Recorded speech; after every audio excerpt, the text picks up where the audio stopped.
This is Monty in the Morning, the show Phoenix Magazine readers voted #1 talk radio show in Arizona. #1 during your morning commute. #1 whenever news breaks during your day. And #1 whenever and wherever you want to talk sports. Now it's time for Monty in the Morning. Hey, yo, man, how the heck are you? It is the Monty Show. Happy Thursday. It's not Friday. That always sucks. How the heck are you? Jake, an adventurous morning to start the show today. Dude, I swear to God, I'll break CenturyLink's router. I will break their router. With a national outage this morning. Always interesting. Kevin Durant says he wants to play for the Utah Jazz. That's a lie. We'll talk Kevin Durant. There's one team that I think Kevin Durant should play for. I'll tell you who that is. By the way, did anybody hear that ESPN, the four-letter, and the NBA have mutual interest in re-signing? The NBA would like $7.5 billion a year from ESPN. What does that mean to the Pac-12 and the Big 12? We'll talk about all that. Brett Favre, who you're going to hear from today, says he's had 1,000 concussions. Let me ask you, are you letting your kids play football? Are you feeling the heat of the economy? Do you guys see the eviction numbers? We've got all kinds of good stuff to get to. But as usual, to start the show, we want you to know we're giving away a trip for two to see BYU and Utah. No, that's a lie. We're giving away a trip for two to see BYU and Notre Dame. Don't lie to me. Look, it's the first day I'm on the show. It's It's fine. Never said this before. We're giving away a trip for two to see BYU and Notre Dame in Las Vegas at the Shamrock Series. Going to play that game at Allegiant Stadium on October 8th. We're giving you 2 tickets to that game, 2 nights at the Palms Casino Resort and Hotel, and a $250 gas card to get you there. And all you have to do to win is go to any of the 5 locations for Barbecue Pit Stop in Utah. Boy, I'm a mess today. Yeah, well, it's been kind of a morning. I mean, you know. It really has. Logan, Lehigh, Layton, Salt Lake City, and St. George. And look, again, I tell you every day, the guys at Barbecue Pit Stop, the best in the bed nest, no doubt about that. Whether you need a smoker, and if you don't own a smoker, go in there and say, Monty said Traeger, Ironwood, 885 is the way to go. They'll hook you up. They'll give you all your rubs and spices. Did you know just about every Barbecue Pit Stop has a full-on butcher shop in there? You can get your meats, your rubs, your spices. It's all at Barbecue Pit Stop. bbqpitstop.com, or find them in Logan, Lehigh, Layton, Salt Lake City, and St. George. And it's all presented by our good friend Devery Davis at Academy Mortgage. 801-543-9666. 801-543-9666. to call Devery Davis. You're listening to The Monty Show, my favorite peeps. I'm Devery Davis with the Davis Lending Team, powered by Academy Mortgage. Whether you're a first-time home buyer, you don't know what you're doing, you bought multiple homes, second homes, investment properties, multifamily, we've got you covered. Our office consists of everybody it takes to do your loan, from processing to underwriting to doc departments. We do it all right here. We're not waiting on Tucumcari or Walla Walla, Washington to answer an email. We take care of it here. The housing market's changed. Prices are dropping. It's the greatest time to buy a house. There's no such thing as a dumb question. If you have any questions, you give me a shout. I'll walk you through it. Have a great day. Tell my money guys I said what's up. Indeedy do. Devery Davis. Look at that. Devery Davis with technology. Yeah, what's up, dude? What's up, Devery Devery? Davis with the technology on the show. Call him today, 801-543-9666. NMLS number 278545. Devery Davis is an equal housing lender. All right, let's hop into it because we've got to get into this Kevin Durant story. And now, according to SNYZ and Beverley, Kevin Durant wants to be a Boston Celtic. Let's talk about that. How much are you willing to give up? The crazy news around Kevin Durant of late has been that Kevin Durant wants out of Brooklyn, and he has asked Joe Tsai for a trade unless Joe Tsai is willing to fire Steve Nash and his general manager, Sean Marks, which Joe Tsai, the owner of the Brooklyn Nets, said, no, to hell with you. We will trade you, Kevin Durant. And now Durant says he's willing to go to Boston or secondarily, James Harden and the Philadelphia 76ers. Jake, are you willing to give up Jason Tatum and Jaylen Brown to get Kevin Durant? I think I'd be a little hesitant on that. I think that, Kevin Durant, obviously, great player, best in the league. Talk about it seemingly every day. It's not in doubt what he's capable of doing, but I just think that, in Boston, you've got a proven product. You've been to Eastern Conference Final after Eastern Conference Final. You've been trending in the right direction. I just think that, Boston is set up well. You're in a place where you have, good players, a good team, good chemistry. Marcus Smart stayed after all the trade rumors last year. So to me, I think trading both Jason and Jaylen is a heavy price to pay for Kevin Durant. I could kind of see or even understand Jason Tatum and Marcus Smart having to be in that deal. Totally get it.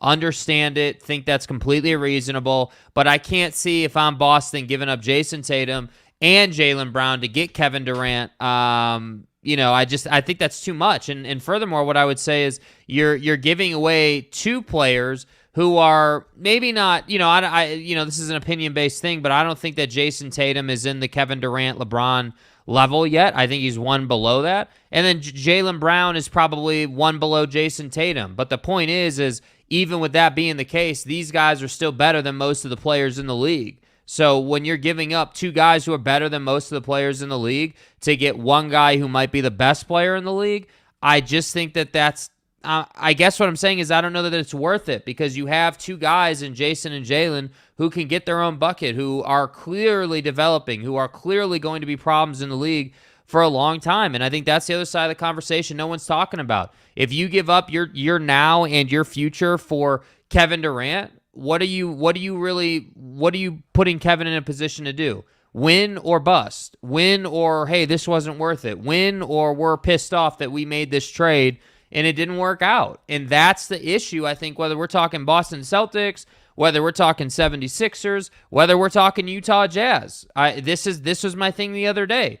I don't know that it's worth it for a lot of teams in the league to give up most of what they have to trade for Kevin Durant. I just am not sure that that's worth it. Now, I will say, if you are the Utah Jazz, you are uniquely positioned to go and make this thing happen because you have all the draft capital. So I think the situation and the conversation is a little bit different as far as the Jazz and Danny Ainge are concerned. But if I'm like, if I'm the Lakers, if I'm Boston, if I'm Philly, if I'm, any of these teams that are contending now that don't have just racks of draft picks like the Knicks have or like the Jazz have or any of these other teams have, I don't think that trading for Kevin Durant is probably worth it at this point. Is he worth it? I think he is. And when I look at the Boston Celtics, no, I'm not doing this deal. Mainly because if you're the Brooklyn Nets, what are you thinking trading Kevin Durant in the Eastern Conference? You shouldn't do that. But again, and I know I talked about this the other day, and I know that everybody lost their mind over it. The Utah Jazz should be all in on this. The Utah Jazz should be calling Kevin Durant. The Utah Jazz should be calling the Brooklyn Nets for one simple reason. Kevin Durant has no other options. He's going to play where the Brooklyn Nets tell him to play. That relationship is fractured. So I have a hard time believing that Joe Tsai and the Brooklyn Nets are just all of a sudden going to say, well, Kevin wants to go to Boston. We got to make that deal. Yeah, I don't think that's how this is going to work. You don't go to the owner and tell him to fire his coach and general manager or else, and then he's going to accommodate your specific trade request. Yeah, I don't think so. My opinion is that if you trade Kevin Durant, specifically if you trade him to the Utah Jazz, I think Kevin Durant's going to ball out. I think Kevin Durant has to prove that he is still the guy that we all think he is. And I think Kevin Durant is well aware that his legacy is on the line. If you go to Utah and the Jazz win a championship in the next 2 years, tell me that we're not talking about him being a ring chaser. Tell me that instead we're not talking about that Kevin Durant singularly won a championship for the Utah Jazz. Because I think that's exactly where this conversation would go. And Jake, I just don't see that the Jazz have very much to lose by trading for Kevin Durant. Yeah, I mean, and that's what I mean. Like, I think you have a ton of draft capital. But like I was saying, and this was kind of our main dispute the other day, like, I think that there is some risk in it. I think that, the risk of giving up all that capital for one guy to put yourself in a window where you're basically ring chasing for 2 or 3 seasons. Now that said, I can totally get down with that concept as long as Danny Ainge and that front office are okay with the fact that if you don't win, this was still the right decision. Like, as long as that team, the front office team, is all on the same page about that, then I'm cool with it. But what I don't want to hear is hey, we traded for Kevin Durant and gave up 6 picks and gave up, Malik Beasley and Pat Bev and all these guys to pair KD with Don, and then we couldn't get through the Clippers, or we couldn't get through, the Western Conference top dogs. We couldn't get through Memphis, and we didn't win a championship, so we're upset that we ended up doing that. That's my biggest thing, because that's what I feel like happens. That's what I feel like teams do a lot. Oh, they make this splash trade. Oh, the Clippers traded for Chris Paul and Blake Griffin, and they did all these things, and it didn't work out. And now they're saying it's not worth it. So I guess my thing just would be, if you're a Jazz fan, if you're that front office, if you're okay with them doing this, even if it doesn't work out, then yeah, full steam ahead. But I don't think in these type of situations where a Kevin Durant level player is available, I don't think you can do halfway. I don't think you can say, hey, we want to get Kevin at sort of a discount so we can play the now and the future. It's more of like, hey, we gotta go all the way forward, all in. or not at all. You're all in. You're exactly right. This ain't Walmart. We're talking about Bloomies. But I feel like a lot of teams try to do that. They try to say, hey, again. All due respect to Leon Rose and the Knicks. There it is. All due respect. All due respect. All due respect. All due respect. Gotta stay on brand. Is Steve Peterson? I gotta stay on brand, bro. Take a drink. Yeah, I gotta stay on brand. Take a drink from me. With all due respect, that's what the Knicks are trying to do. Hey, we don't want to give up 6 picks. We only want to give up 4 picks. Well, that's not going to work. That's not how the game is played. But this is what I say about Donovan Mitchell as well, and I think this is a really interesting comparison. Yeah. Why are you making the Donovan Mitchell trade if you're the New York Knicks? Because you feel like it makes you a championship contender, and if it doesn't, then you shouldn't be giving up 4 picks for any player. If it does not make you a championship caliber ball club, what's the point of doing it? And I will also say, this is why I'm all in on KD to the Jazz. He makes you a championship caliber team. Mm-hmm. Kevin Durant and Donovan Mitchell on the same team is top 5 in the West. I think if you look at what else they would have to do, it's certain that they would give up multiple picks. I think they would give up multiple young players, but you still have Pat Bev, because you can't tell me Brooklyn's looking for Beverley and Beasley in this deal. That doesn't make a lot of sense. If I am the Utah Jazz, I am giving Brooklyn every draft pick I have, and I am willing to trade Jared Vanderbilt to get Kevin Durant. And I will go, and obviously that's not all you're going to have to give up, but then I will make that deal, and I will go and I will find guys that can fill out my roster. I will find a big to play center, but I know damn well I'm going to play 5 out of the paint most of the season, so I'm not as concerned now about getting an anchor kind of center who can be a defensive guy. Mm-hmm. I am much more willing to bring back a guy like Hassan Whiteside. I'm much more willing to do that now because Kevin Durant, he's a guy who can play, from 1 through 5. Every position, Kevin Durant can play that. Yeah. So you have a lot more flexibility now. It's more palatable to keep Mike Conley on the roster if all he is step over half court and give it up and then go stand in the corner and make me an occasional 3. I'm willing to have Mike Conley on my roster at that point. So now the urgencies, you'd love not to because of the money, but the urgency level to trade everybody in their deal, and that all goes down. Yeah. Because now Kevin Durant's here, and it's more palatable to have a Bojan Bogdanovic in the corner. It's more palatable to have him be your 3rd or 4th option. Now you have flexibility. That's what this Jazz team needs. But again, I will say unequivocally, and I know that you totally agree with me, there is one fit for Kevin Durant. Mm-hmm. It's the New York Knicks. And I don't understand why the Knicks are not aggressively pursuing Kevin Durant.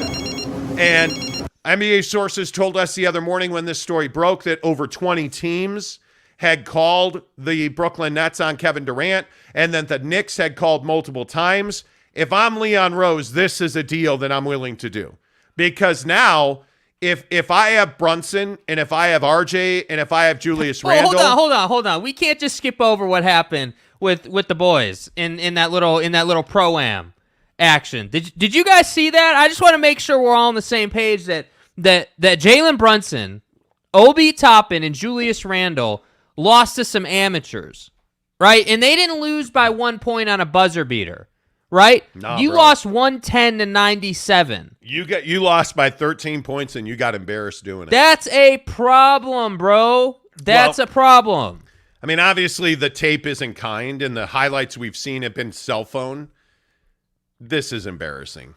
Come on. The Knicks, 3 of their better players lost in a pro-am by 13 Your points. max player lost by 13 points? Terrible. Absolutely terrible. Having said that, Kevin Durant ain't losing in no pro-am. No. By the way, did anybody see our guy Caleb Harrison? Number 1, he's got the braids in now. Yep. I got to say, Caleb, as awesome as your fro was, dude, I'm feeling the braids. Yes. Number 2, it's a vibe. Did you see that Kyle Kuzma did everything he could do to make sure that Caleb Harrison felt welcome at the what was it, the Powder Puff Pro-Am or whatever it was called here in Utah the other day? Yep. Where he scored 62 points in honor of Caleb Harrison's new braids? Yeah. Did anybody, that's pretty much self-explanatory. Caleb inspired. He inspired Kyle Kuzma because Caleb was there. They took a picture together. Deuces, yo! Yeah. Like, it was pretty amazing. Yeah.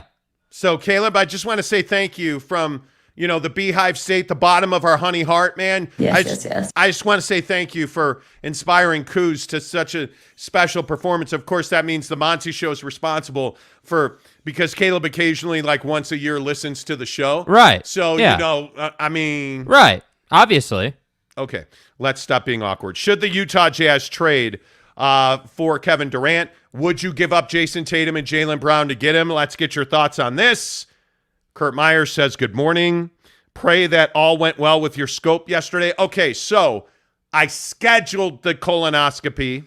Okay. I didn't get it. Thumb in the butt day actually went as well as it could go. Kurt and everybody else who's asking, the colonoscopy is likely to be in October. I am waiting for a final date. Okay. But I got all my blood work back yesterday, and it's remarkable. Last year, my total cholesterol was 177.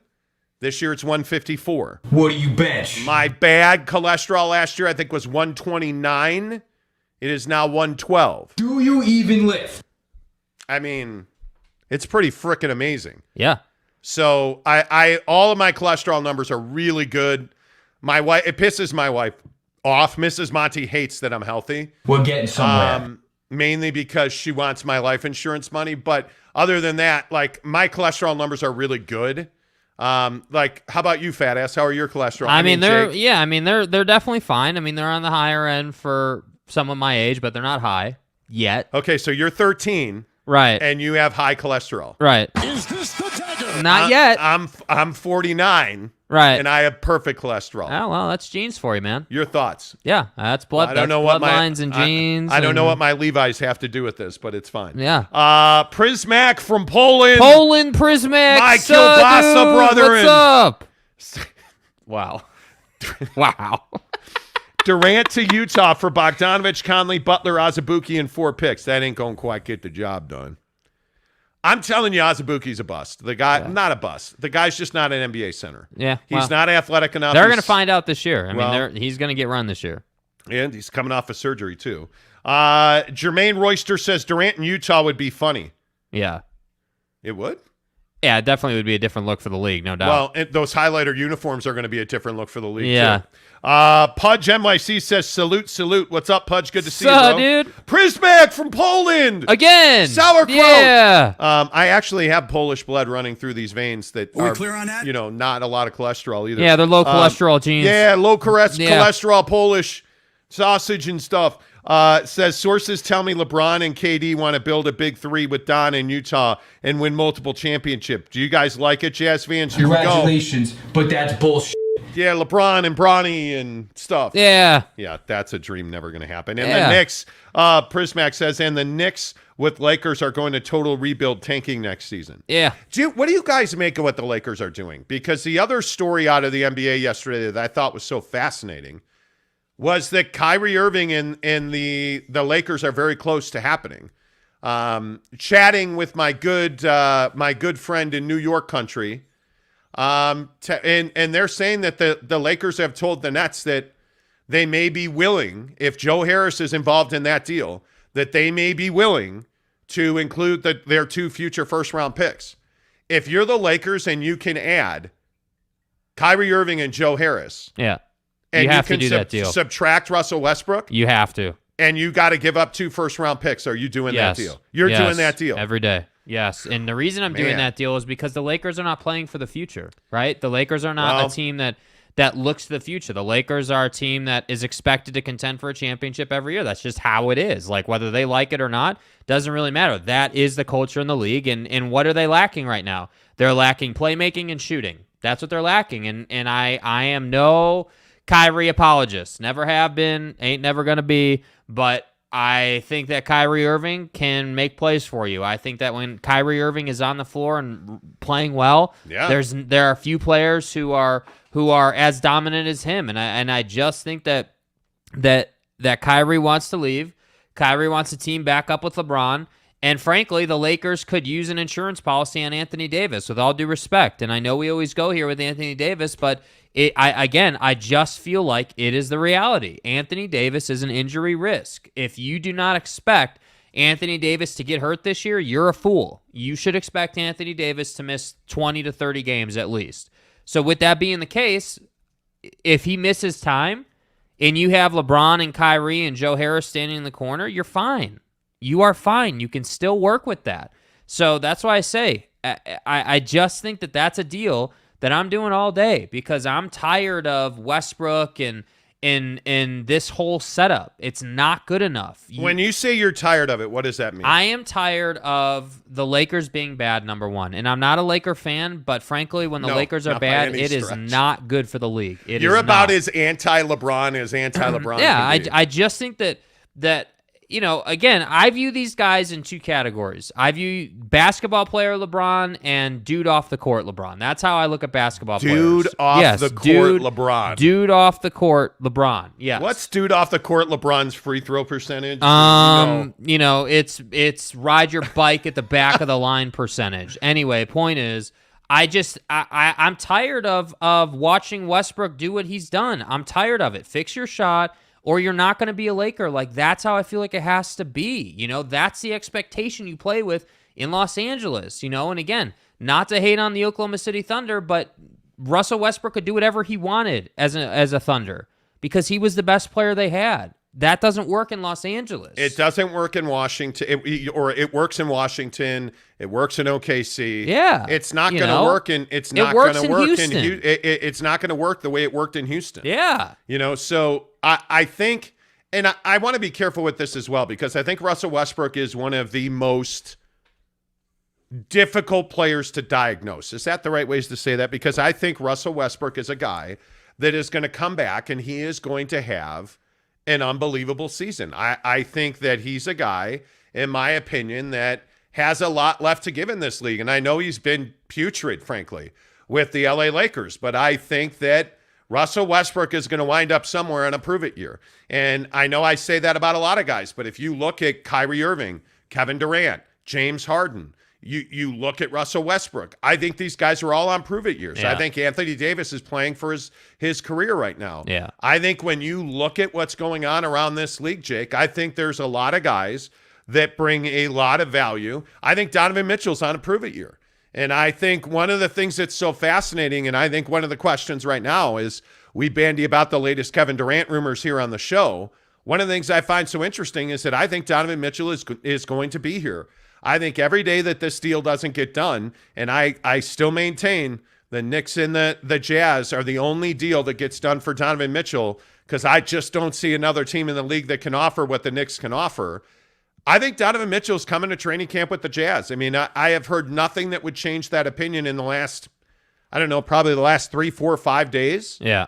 I mean, I would put it at 80-20 that Donovan Mitchell winds up in camp with the Jazz. I really would. Well, not just winds up in camp, but winds up in camp with a point to prove. And I think that's the most important thing happening right now. And again, I just think that, look, in the Lakers setup, you can't have, a guy Anthony Davis who's hurt combined with a guy in Russell Westbrook who doesn't produce. That doesn't, like, you can absorb on an NBA roster. You can absorb one of your superstars being done for the year. You can do that. You can work with that. That's a possibility. You can still be good. All right, great.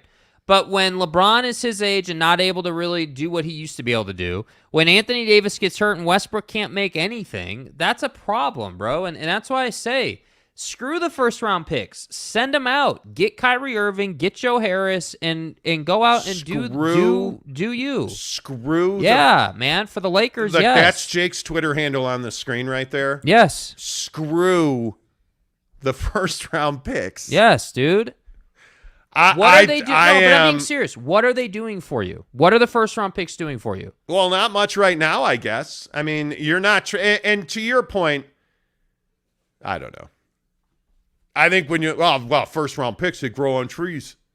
Ask Dennis Lindsay about that.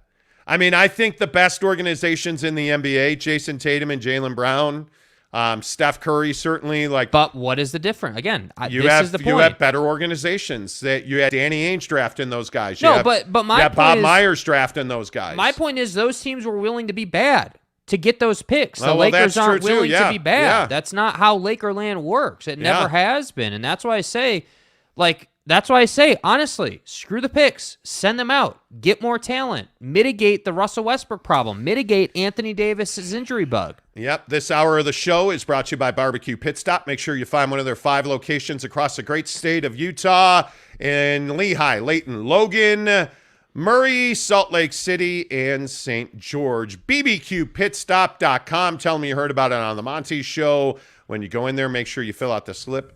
You can enter to win a chance to win 2 tickets to see BYU and Notre Dame. Talking about the latest Kevin Durant rumors. And the latest is that Kevin Durant would like to go to Boston. The Nets are asking for Jason Tatum and Jaylen Brown in return, to which I say, hell no. Yeah, Not doing that. Not doing that. You want Jaylen and Marcus Smart? Let's do it. You want Jason Tatum and Jaylen Brown? Nah, I'm fine, bro. Because you're not winning with Kevin Durant on his own in Boston. You're really not. All right, let's get more of your comments in here this morning.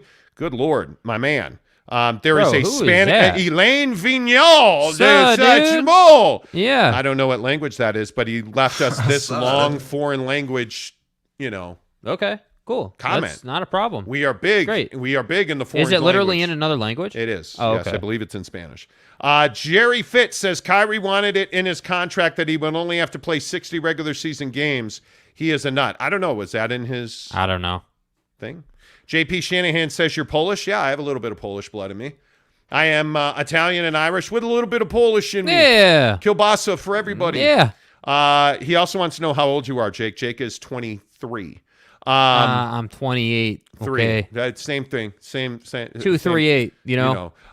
Let's see. Exploring with Ben and Sam says the butt is safe for a couple of months. The butt is safe. He's talking about months. He's talking about my colonoscopy. Butthole. I appreciate you guys are so interested in my butthole. Thank you. My point is, I won't get a colonoscopy. Probably. It's fascinating that it's hard to get an appointment. Yeah. It's months booked out. So I probably won't wind up getting the Roto-Rooter thing until, like October. Let's see. Jerry Fitz also says Mitchell and Picks could get it done for Durant. What's the point? Yeah, why would you make that trade? You're in the same boat if you do that. Court McMullen says, if we can get KD while keeping any 2 of JC, Vanderbilt, and Beasley, I'd be all in. I think that's pretty smart. The Jordan Clarkson trade machine has been fairly interesting. I mean, there's been a lot of conversation about it. I still maintain I don't see them trading Jordan Clarkson. I think as long as Don is here, he's here. I think Conley, Bogdanovich, I think certainly I've been told that they have deals in place for Patrick Beverley when he comes available later in this month. I mean, if they want to make that deal, they can make that deal. I know the Lakers and Heat would love to add Bojan Bogdanovich to their books. I think the Lakers are just on hold waiting for this Kyrie situation to resolve itself. I don't know. I think the Nets have held up a lot of deals. I think Danny Ainge, frankly, has held up a lot of deals. Yeah. So we'll see how that all goes. Let's see. Renee Roca, good morning to you. Just got done with my morning walk. It's already getting hot here in Texas. What's the weather like in Texas right now? I mean, is it when we say hot, is that like 100 or what are we talking about? Yeah. And you're sweating a lot. Sean Miersinski says, first time in Tahoe. I know you guys like traveling. Yes. What's something that's a must do? Go hike one of the resorts. Yeah. Go hike one of the resorts. Go get in the water. I'm telling, go enjoy. You know what's a must to do? Go take a gondola up to the top of Heavenly. And just sit there and look at the lake. Just meditate while you look at the lake. Highly recommend. I feel like it's very undervalued to hike ski and snowboarding resorts in the summer. Highly underrated. I'm a huge believer that if you can find quiet time. Yeah. And Tahoe, I mean, today is Thursday. Tahoe is going to get busier Friday, Saturday. I would really encourage you, get out in the morning, get to the top of the mountain, and just sit there and listen and watch the lake. Just listen to nature. Listen and contemplate your biggest things in life. Like, I'm not even being weird. I'm not even trying to be funny. I'm dead serious. I'm a huge believer in meditation. Like, I don't get to do it enough, but I'm a huge believer. You know, I try to, when I wake up in the morning, I just sit up in bed for 30 seconds and just take stock. Like, just let it impact you. So go sit at the top of a resort and stare at the lake and listen to the birds, man. That's what I'm saying. JP Shanahan says, will I get a discount at Barbecue Pit Stop if I tell them that Jake and Monty sent me? Yeah, go get it, man. By the way, somebody asked us about Max Muscle. The discount code at Max Muscle in South Jordan is Monty15. You go into Max Muscle, you tell them, hey, I heard about you on the Monty Show. Monty, the Monty Show. Thank you. The Monty Show. The Monty Show. The Monty Show. That's amazing that you have that drop. But if you go into Max Muscle in South Jordan, say, hey, heard about you on the Monty Show. Here, my discount code is Monty15. I want it. Monty15. Go in there. There's 3 products I would highly recommend you use. Emerge in a bag. Get the bag form of Emerge. I like cherry. Jake is more of a cherry or a mango peach guy. Mrs. Monty is also a mango peach girl. But it's great. It is a fat burning supplement. It's got a tremendous mental clarity from Emerge. That's the number one reason I drink it daily. Yeah. 2 scoops of Emerge every day and 20 ounces of water. I'm telling you, it's amazing. So I like Emerge at Max Muscle. I like their Max Pro whey protein. Yeah. I'm a big fan of their vanilla and chocolate. And then they have something called Liquid Carn, L-carnitine. Go get it. It's in a black and orange bottle. Yep, the orange flavor is the one that I would recommend. Yep. I'm telling you, it's all good. Max Muscle Sports Nutrition in South Jordan, right by Costco off of Bangor Highway. Yeah. Tell them you heard it on the Monty Show. Use promo code Monty15. Monty15 will get you 15% off your purchase there. Speaking of discounts.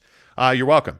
Pudge NYC says Clarkson has a cult following in Utah. He does. Yep. And in the Philippines, frankly. He's a big deal in the Philippines, bro. Steve Peterson says, my last colonoscopy, I woke up halfway through and said to the doctor, you didn't even buy me dinner. He said, nope, and put me back under and laughed at me in the recovery room. That's my guy. You're cold-blooded. That's my guy. Prismac from Poland. Prismac from Poland says kielbasa is tasty. Monty can speak Polish. Nice. Yeah. Kielbasa, yo. Yeah. Griff 181 says Danny is holding up the KD trade.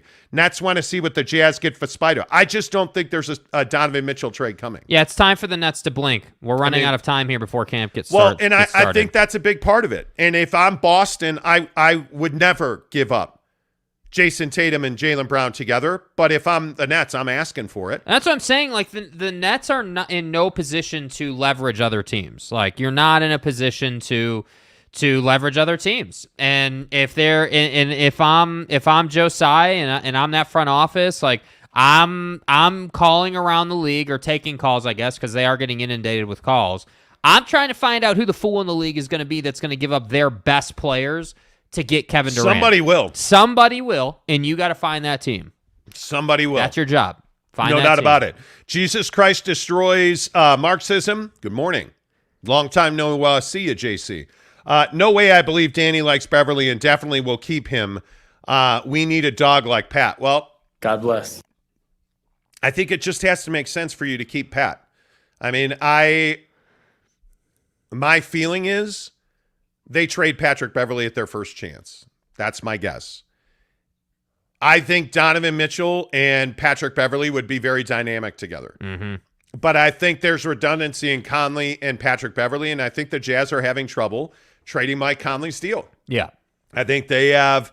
I was told unequivocally the other day by a Jazz source they'd love to and have tried to trade Mike Conley. They just don't have a dance partner for that deal because Mike makes a pretty good chunk of change.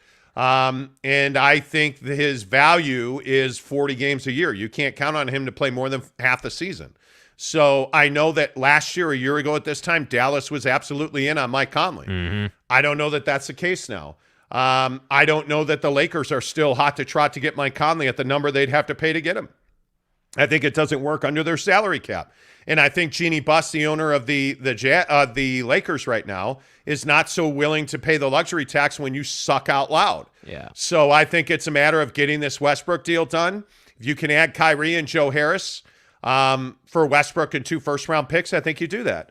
And then I think you reevaluate where you are. I still maintain the Lakers' biggest mistake was not getting John Wall, because I think John Wall's another guy, not to be redundant, but I think John Wall's another guy on a prove-it deal. Yeah. And John Wall on the Clippers makes the Clippers awfully feisty. And I think if you're the Lakers, you really are risking being irrelevant. Not that you're ever completely irrelevant in Los Angeles, but the Clippers are getting a new building. The Clippers are getting a healthy Kawhi Little Leonard. brother isn't so little anymore. But I mean, that's exactly right. Yeah. I mean, I think when you look at the Clippers and the way that they stack up in Los Angeles, the Clippers had no problem being a better team than the Lakers the last 3 years. I mean, that's just the reality of the situation. The last 3 years, that's not. Since the Lakers won that championship in the bubble, the Clippers, frankly, have been a better team. Yeah.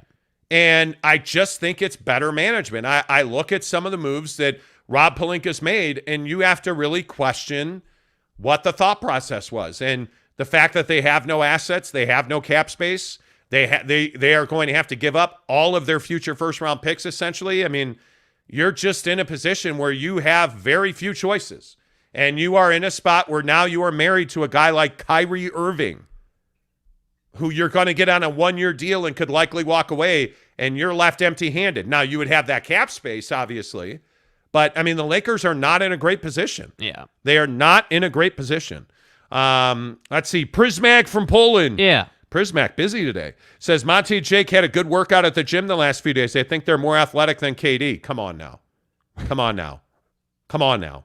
BB says, do we really want the Knicks? 3 of their starters lost to 3 nobodies. I don't know what. I don't really understand that. I don't think. What do you mean 3 nobodies? Yeah. Maybe I should get clarity on that because maybe I just don't see it. Kurt Meyer says at the top of Squaw Valley Tram they have a swimming pool and it's an amazing view. Yeah, we've absolutely been there. The thing that I used to love about Squaw Valley in Tahoe, it's one of the resorts in Lake Tahoe.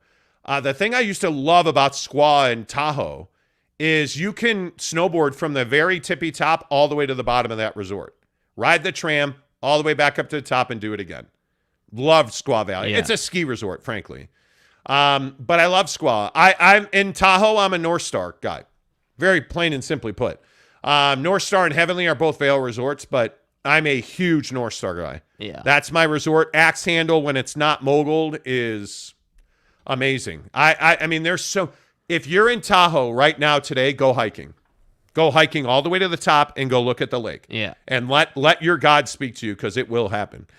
Jerry Fitz says John Wall hasn't played more than 41 games in a season since Obama was president. Well, but he also didn't play at all last year. So he's had significant time to heal his ankle and knee injuries. So he's a guy. And a lot of that last year wasn't injury related, by the way. No, none of it was injury related.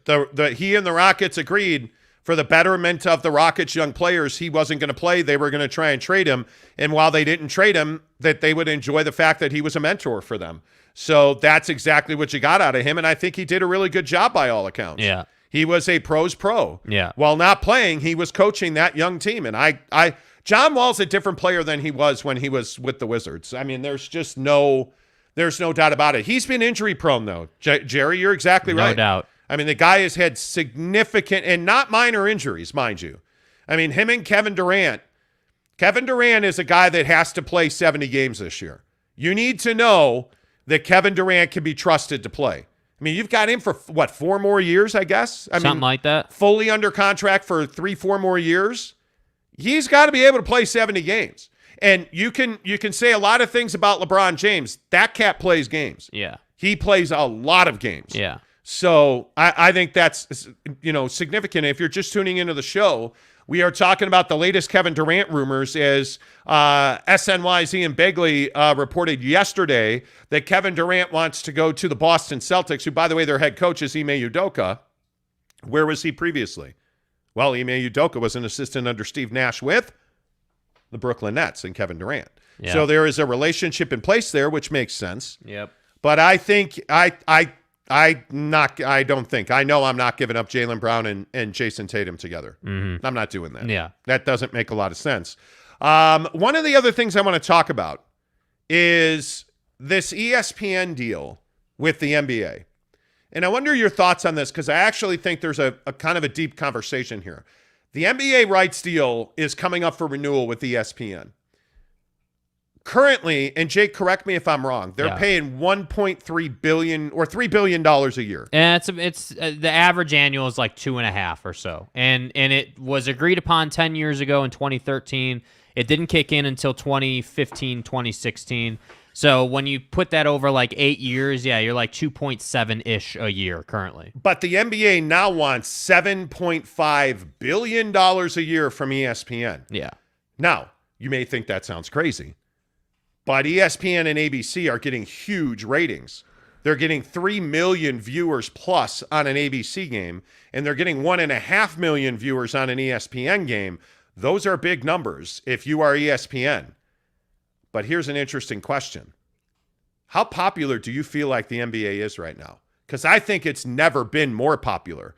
I think through the pandemic, the NBA got stronger, not weaker. Whereas the NFL got weaker, the NBA got much stronger. Facts. And I think coming out of the pandemic, the NBA product is the best product on the floor or field in professional sports in this country.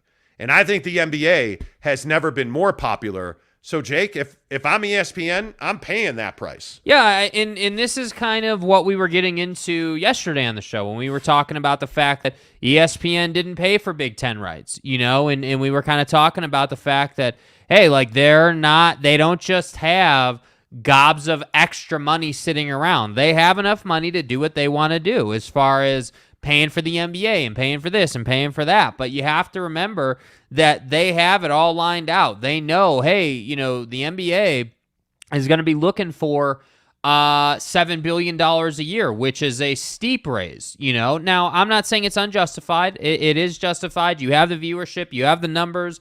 There's no doubt about that. But that's still a big jump. And I think one of the most fascinating portions of this whole deal is what ESPN wants to pay on.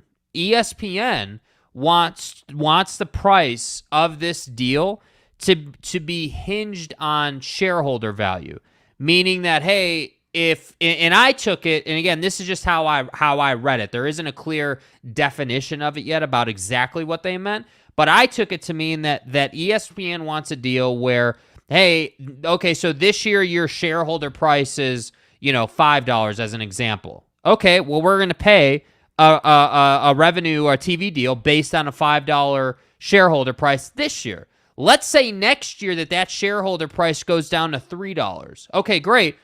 Now we're paying on $3 for this year. I think that's what ESPN wants, but I don't think they're ever going to get that. And the reason I don't think they're going to get that is because that's not how TV deals have ever really been done. TV deals have always been done on numbers, on like, hey, how many views do you have a game? Like, how many households can we reach? I mean, this is the same conversation we had in college football, with the Pac-12 and the Big Ten and all that. So it's the same conversation, the same concept. The difference is now we're talking pro sports, which is a lot different in my opinion. Yeah, but I also think one of the things that's really interesting isn't this why ESPN walked away from the Big Ten? And it feels like it is. That makes total sense to me. And when you talk about the comparison between college and pro, it makes total sense to me what you're saying. I think there is no doubt that this NBA rights deal is far more important to the NBA than having the SEC and the Big Ten. Because the SEC, I think we all know, you wake up every day and you take a leak, well, you get tons of viewers on ESPN for SEC football. Here's the deal. I'm the best there is. Right? I mean, ABC and ESPN are going to make a ton on the SEC. They're making a ton on the NBA right now. Mm-hmm. But I also think this is why ESPN walked away from the Big Ten. Yeah. And this is why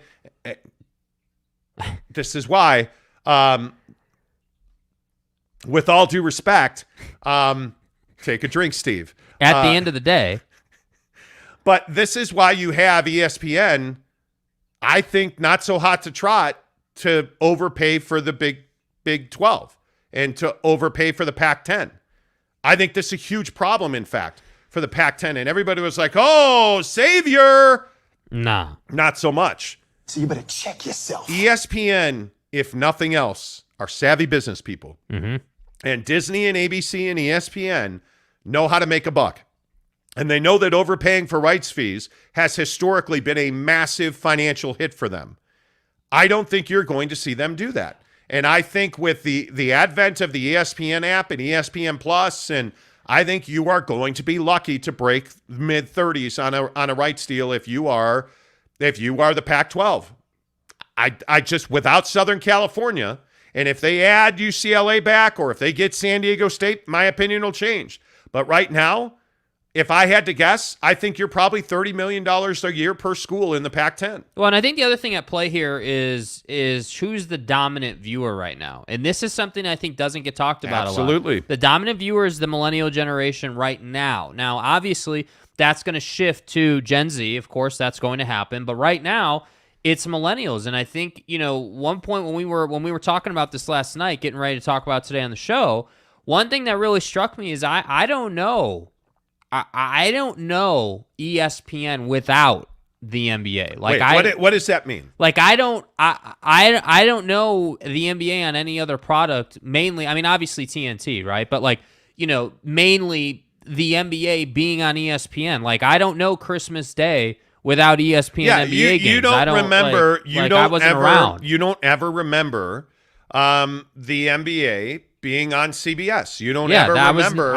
So for me, and my point with that just is that not that that's any knock on like CBS or anything, but my point just is that I think if I'm ESPN, I would be considering that. I don't know if they are or not, but my opinion here is that I would be considering that. Like, hey, our viewer, our main cash cow of a viewer is trained to watch the NBA on ESPN. They're trained that every Wednesday over the winter, we have NBA games on ESPN. They are trained. And I will say this here's my complaint about the Utah Jazz. Here's my complaint about the Pac-12. Yep. Where do I get the NBA on Thursday nights? Pretty simple. It's on TNT. Where do I get it on Christmas Day? ABC and ESPN. Mm-hmm. Where do I get it on Wednesday night? ESPN. Like, I know well, where. NBA TV has the game of the week, too. Yes. I think, is that Tuesday, I think it is? I can't remember. The NBA does a very good job of branding themselves. You know where their games are and when they are. And you hear it on TNT. Hey, don't forget to tune into ESPN. Hey, Christmas Day quadruple header. Hey, Sunday primetime NBA games. Mm-hmm. You know where the NBA is. You never have to wonder, it's Thursday night? Inside the NBA on TNT. All right, cool. It's to that point where I want to turn it on before the product's even on the floor. I need to see inside the NBA. I need to see Shaq roasting Donovan Mitchell in an interview. And furthermore, yeah, I agree. It's got to be on people's phones. And 100%. it is. And by the way, what's the other thing the NBA does better than anybody else? Social media. Twitter. They have, I mean, if you look at the ESPN app, if you look at the NBA app, and I will say, not a lot of people have the NBA app, but you'd had it this summer because where did you get most of your NBA Summer League? Mm-hmm. On the NBA app. Yeah. So you look at the way the NBA does business, and you look at how much money Disney and ESPN and ABC are making on the NBA. They're going to pay a premium to keep the NBA on ESPN and ABC. And by the way, the NBA wants it on ESPN and ABC. Yeah. This is a problem for the Big 12 and the Pac-12. I mean, you're getting, just so we're clear, not to cut you off, but just so we're clear, NBA on ABC, Channel 4, you're getting 3.5 million views every time they do that. It's insane. Like, that's not a small number. NBA on ESPN, like regular ESPN's getting 1.4 million views a game. Like, that's not a small number, bro. That's not. And that's why I say we can sit here and bandy about, like all these people saying, $40 million a year for the Pac-12's happening. Yeah, 40, 50 million. No, it's 20, 30 million. It's 20, 30 million. Congratulations, but that's bullshit. There is no question in my mind. The folks at Disney, absolutely, Mickey Mouse values the NBA far more than he values the Pac-12. Yes. As he should. This isn't rocket science. And furthermore, what I would say is what's even more incredible is that, like, and I'd have to go and dig and see what the NHL deal is with ESPN, but would anyone be surprised if the NHL deal competed to be more valuable than the Pac-12 deal? Would anyone really be surprised by that? Like, if the Pac-12 gets 30, let's say, I wonder what the NHL deal is. Let me look. I'll pull it up. I don't have any doubt. That ESPN and ABC value the SEC far more than they value the NHL. I have no doubt that ESPN and ABC values SEC football probably along the same lines that they value the NBA. That doesn't mean they're going to pay the same price for them.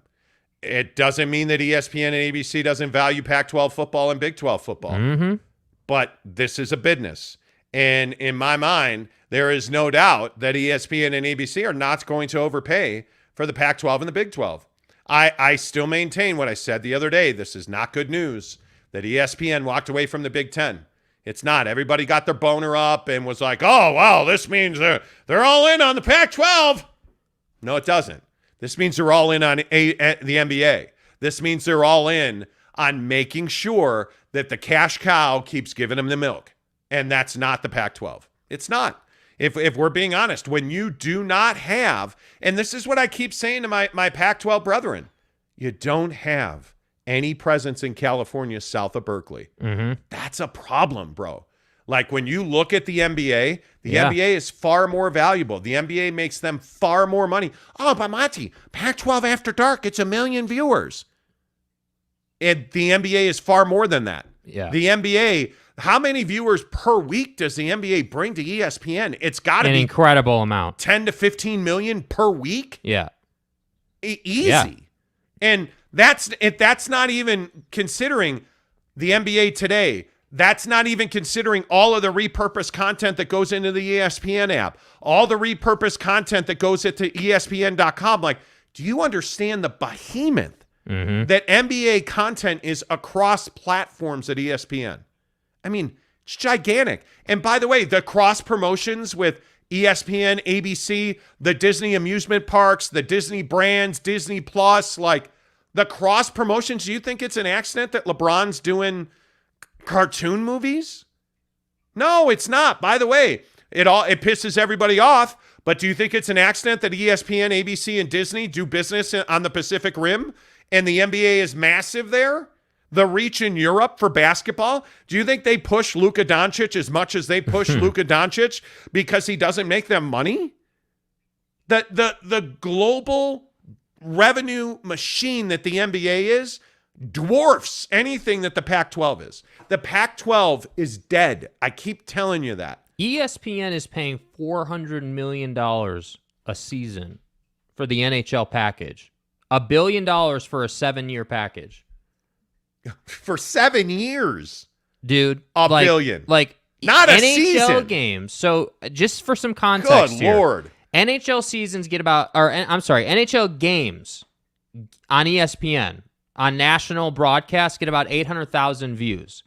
And ESPN's paying that much. So I just think it's not some saving grace that ESPN didn't do that Big Ten deal. It's not a saving grace for the Pac-12, and I think we need to stop saying that. Like I think the Pac-12 is it's NFL, NBA in terms of relevance, I would say, because I'm pretty sure the NBA deal will now be more valuable than the current NFL deal. But okay, NBA, NFL, whichever order, right? Then you've got Major League Baseball, NHL, and then I think you have the Pac-10. Seriously, like that's where you're at right now. I look at the hierarchy of college football. Yeah. I mean, it's the SEC and the Big Ten and everybody else. Correct. Right? Correct. So you have the SEC. You don't need the Big Ten, in my opinion. To thrive as a network and to thrive as a global sports brand, I don't actually think you need the Big Ten deal. No. I mean, that's just my opinion. Not when you have the SEC, you don't. But let CBS and NBC duke that out. Because remember, CBS, that's a golf and NFL network. That's what that is. And they need the Big Ten inventory. NBC is desperate for the Big Ten. Desperate. They want more college football. That's why I say it makes total sense for NBC to partner with Notre Dame in the Big 12 and build a football package. Mm-hmm. That makes perfect sense.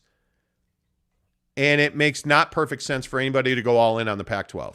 You know the other fascinating thing about this whole situation? Because when we talked about this the other day, you talked about first tier, second tier, and third tier rights, which is something that doesn't get talked about a lot. You've got layers to the rights game.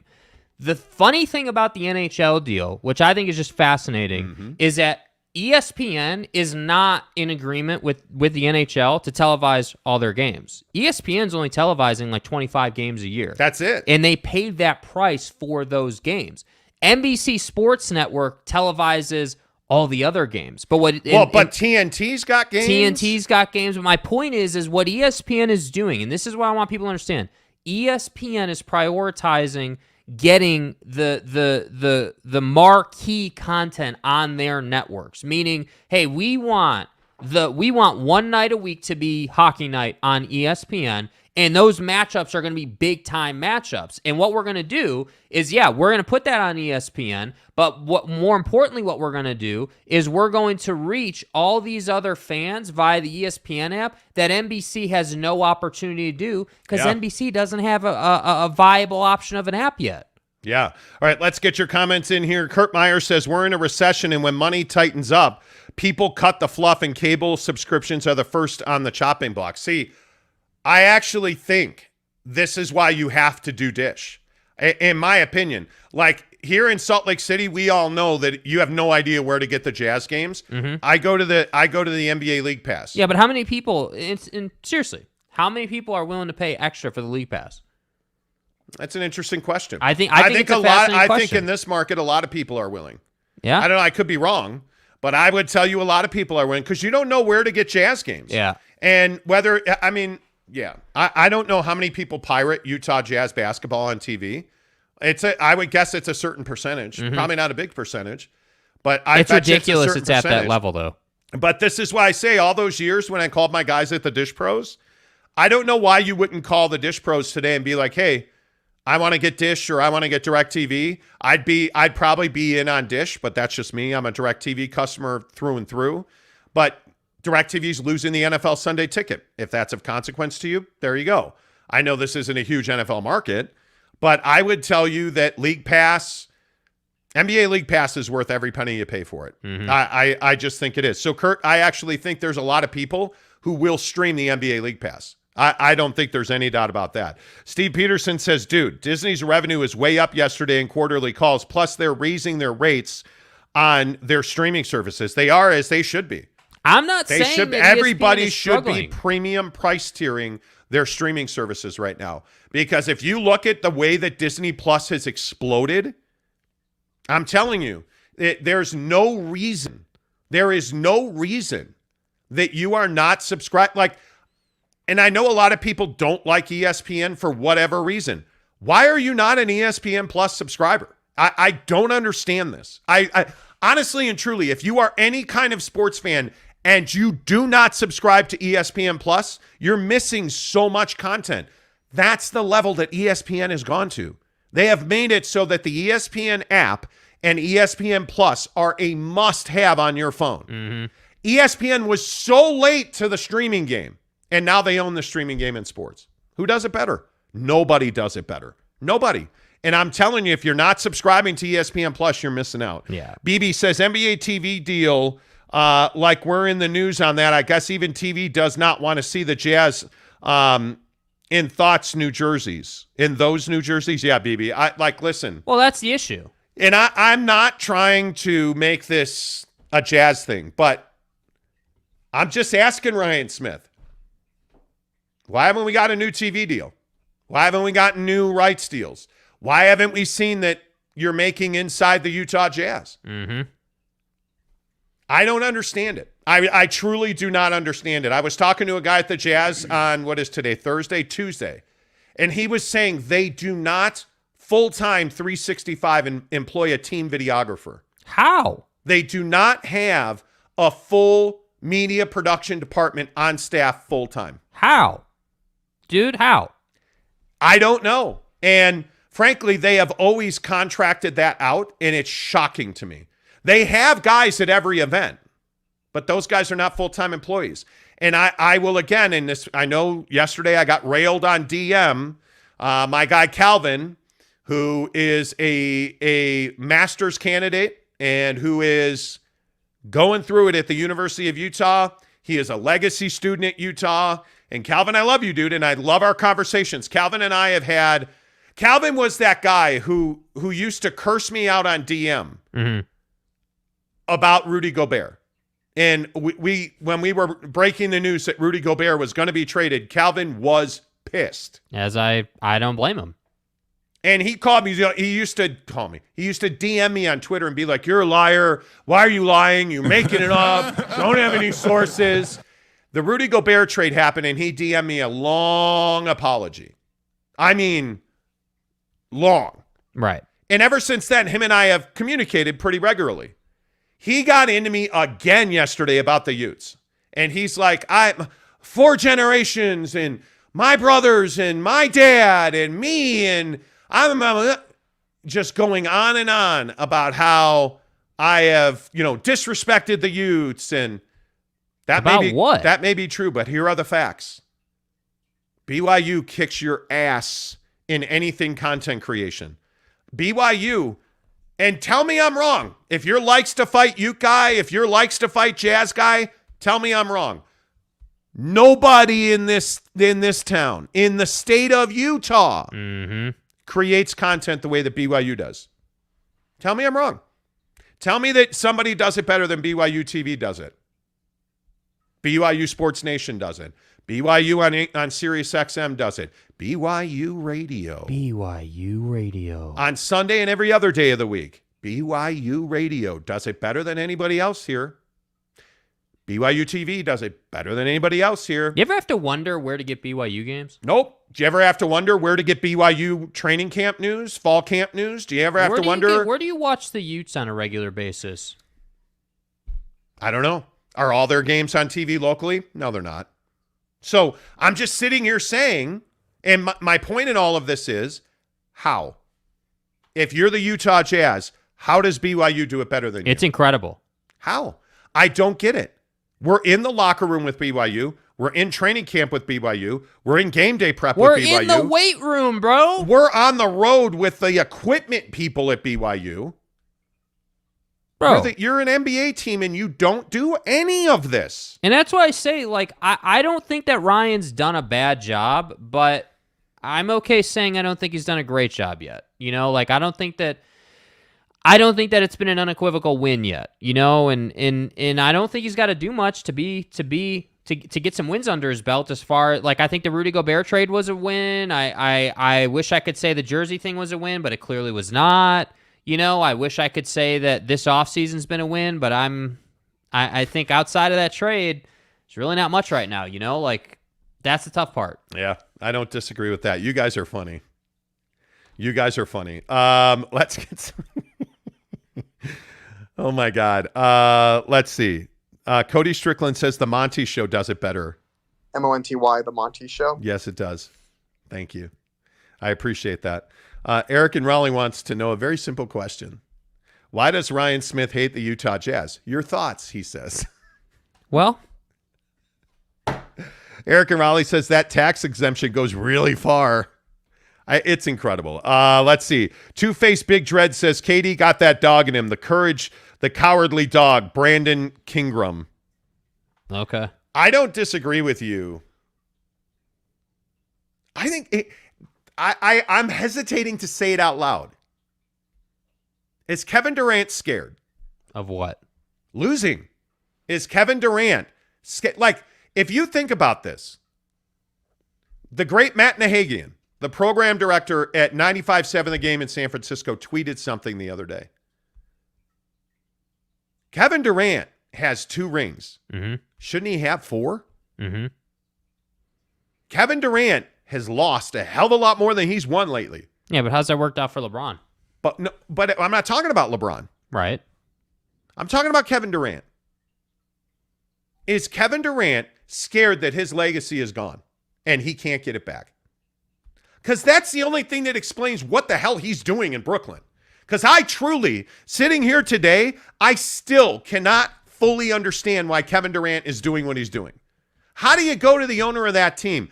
If you are not scared about, if you are not worried about your legacy, hear me out on this for a minute. Mm-hmm. If you are not worried about your legacy, how do you go to the owner and say, fire the GM and the coach or I'm out? How do you do that? If you are not scared about your legacy, how is Ian Begley at SNY reporting that he's willing to go back and play with James Harden in Philly?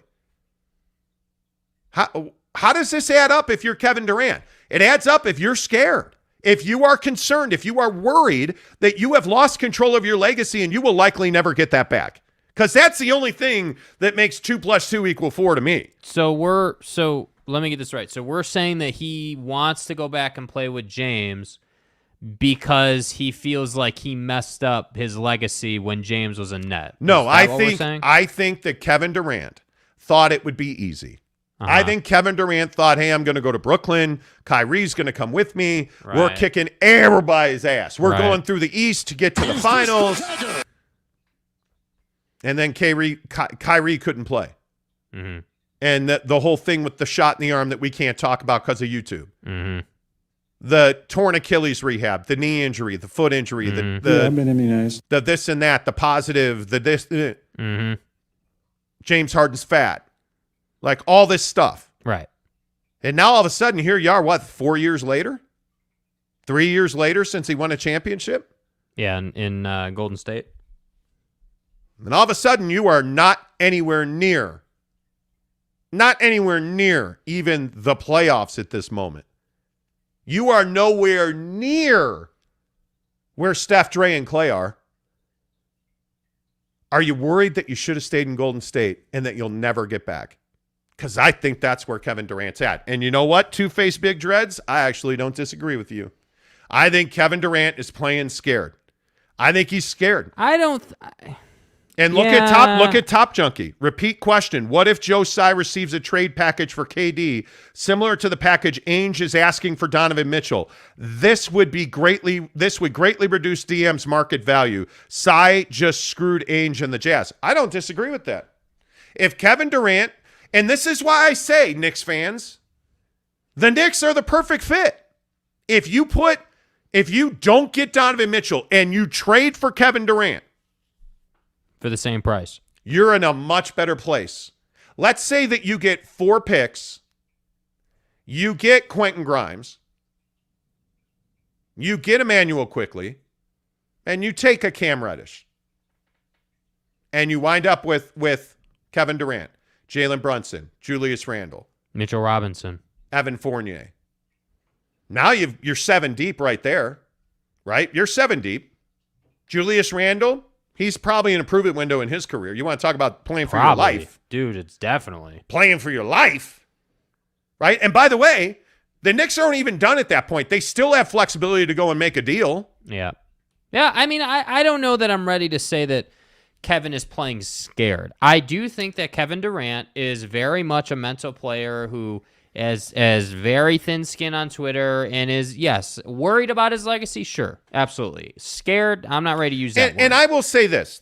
Few people, I think, in the media follow Kevin Durant the way you do. Yeah. Like you do, like my little homie over here is a Kevin Durant dude. Yeah. So I will defer to you. Yeah. I think Kevin Durant's terrified about his legacy. Yeah, I do. I think that he's worried. I think that Kevin Durant, so when you get to Kevin Durant's level, you never operate in a space mentally where you're scared per se or fearful. I totally agree. I think that what Kevin Durant, the way I would verbalize it is Kevin Durant is concerned. Kevin Durant knows that the next place that he goes, the next stop on the Kevin Durant train has to be a winner. And ideally, you would be a winner in a space where you're not considered to be ring chasing. So if you go to Philly, are you ring chasing? If you go to Boston, are you ring chasing? I don't know. That's a public perception thing. But what I can tell you is if you go back to Golden State, you're definitely ring chasing. But I don't think that's going to happen. And so that's why I say, it makes me wonder how much regret is there that he couldn't get the Phoenix deal done? How much regret is there that you didn't get any of these other deals done? And furthermore, how much regret is there that you look like a fool now for teaming up with Kyrie Irving? Because in my opinion, you look like a fool. I agree. And I think he's scared. That's the... I don't know. I mean, what's the worst thing people are going to say if Kevin Durant never wins another championship? That he ring chased that he should have stayed in Golden State, and that he wasn't the reason they won; they were the reason he won. And I think that's the worst scenario. But I think that's a very fair point because now, and this is what everyone was talking about. Now that they've won another one without him, hey, they won with you. They won before got healthy. You, before you, with you, after you. They got healthy. They got Andrew Wiggins, and they won without you. Yeah. Andrew Wiggins replaced you on that team, and they won without you. In my mind, that is heartbreaking for Kevin Durant. And I think, by the way, again, I defer to you on most things, Kevin Durant. I think he's all up in his feelings. Oh, for sure. I think he's all up in. Yeah. And I will maintain Kevin Durant's the best basketball player in the world right now. Notice what you haven't seen this summer. Anyone notice you haven't seen a lot of Kevin Durant tape this summer of him playing? You really haven't. And the thing that you have seen is his heart broken. Like when he was in Europe, one of the funny things, Mike James, who's a legend on this show, Mike James said something that was awfully interesting. Mike James and Kevin Durant, for those of you who don't know, Mike James and Kevin Durant are very close friends. So they had a deal under the radar just between the two of them. Whoever loses has to go to the other person's playoff run. Mm-hmm. And they were all like, yeah, man. Kevin Durant was like, I got you tickets. We'll get you floor seats. We'll be here. Yeah, don't even worry about it. Yeah, we'll be there.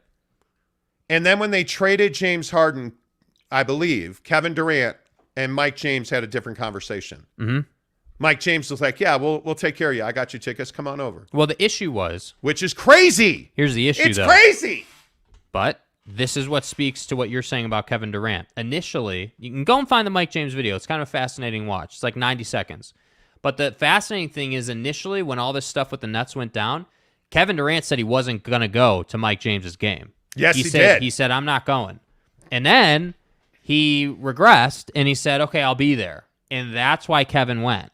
So I think your point about him being in his feelings and being upset. No, that's not what I said. Pissed. I said he was all up in his feels. He was all up in his feels. I think it's spot on. I think that Kevin's always been that guy who gets real. He's soft mentally. I think that it's just the best way to say it. Oh, Mrs. Monty with the heat on the Jays today. Mm-hmm. She's got the matching Jordans and dress. You guys will see it later. It's fine. All right, talking Kevin Durant, I see a lot of you commenting on this, and I really want to make sure we get you guys in here. Again, we really appreciate you being here every morning. You guys support this show incredibly well, whether we're talking about paint drying, Jake's dating life, and buttholes. Jake breaking up with the hose on text, my butthole, right. The Monty show. Yeah, the Monty show. Justin Salas says, I'm not willing to pay extra for it. I definitely pirate it. Ooh, League Pass. There you go. Cody Strickland says, I would pay League Pass if there wasn't blackout restrictions. In Utah, there are no blackout restrictions. There are not. So, Let's see. Big Dog O-Town says, I left Dish because they stopped broadcasting Jazz games a few months back, and they are back on now. No, they're not. No, they're not. See, no, they're not. This is the problem. No, they're this not. This is the problem, Big Dog. Like the issue is that, and it's frustrating. Like I shouldn't have to. Like consumers shouldn't have to pay. I think it's like $60 extra a year or whatever it is a season to get League Pass. You should not have to do that to watch Utah Jazz games in Salt Lake City. Right. You just shouldn't. No, you shouldn't. Good morning, Cam Harrison. He says, shout out to Mo Bamba. What's up, Cam? Good Shout to out to see Mo Bamba. you. Justin Salas says the Utah Grizzlies are doing it better than the Utah Jazz. Yeah, well, it's amazing how that works, isn't it? No comment. Neville93 says, Monty radio station does it better. Appreciate you. CK says, you are not wrong. U of U does a horrible job on just about every PR and forward innovative thinking.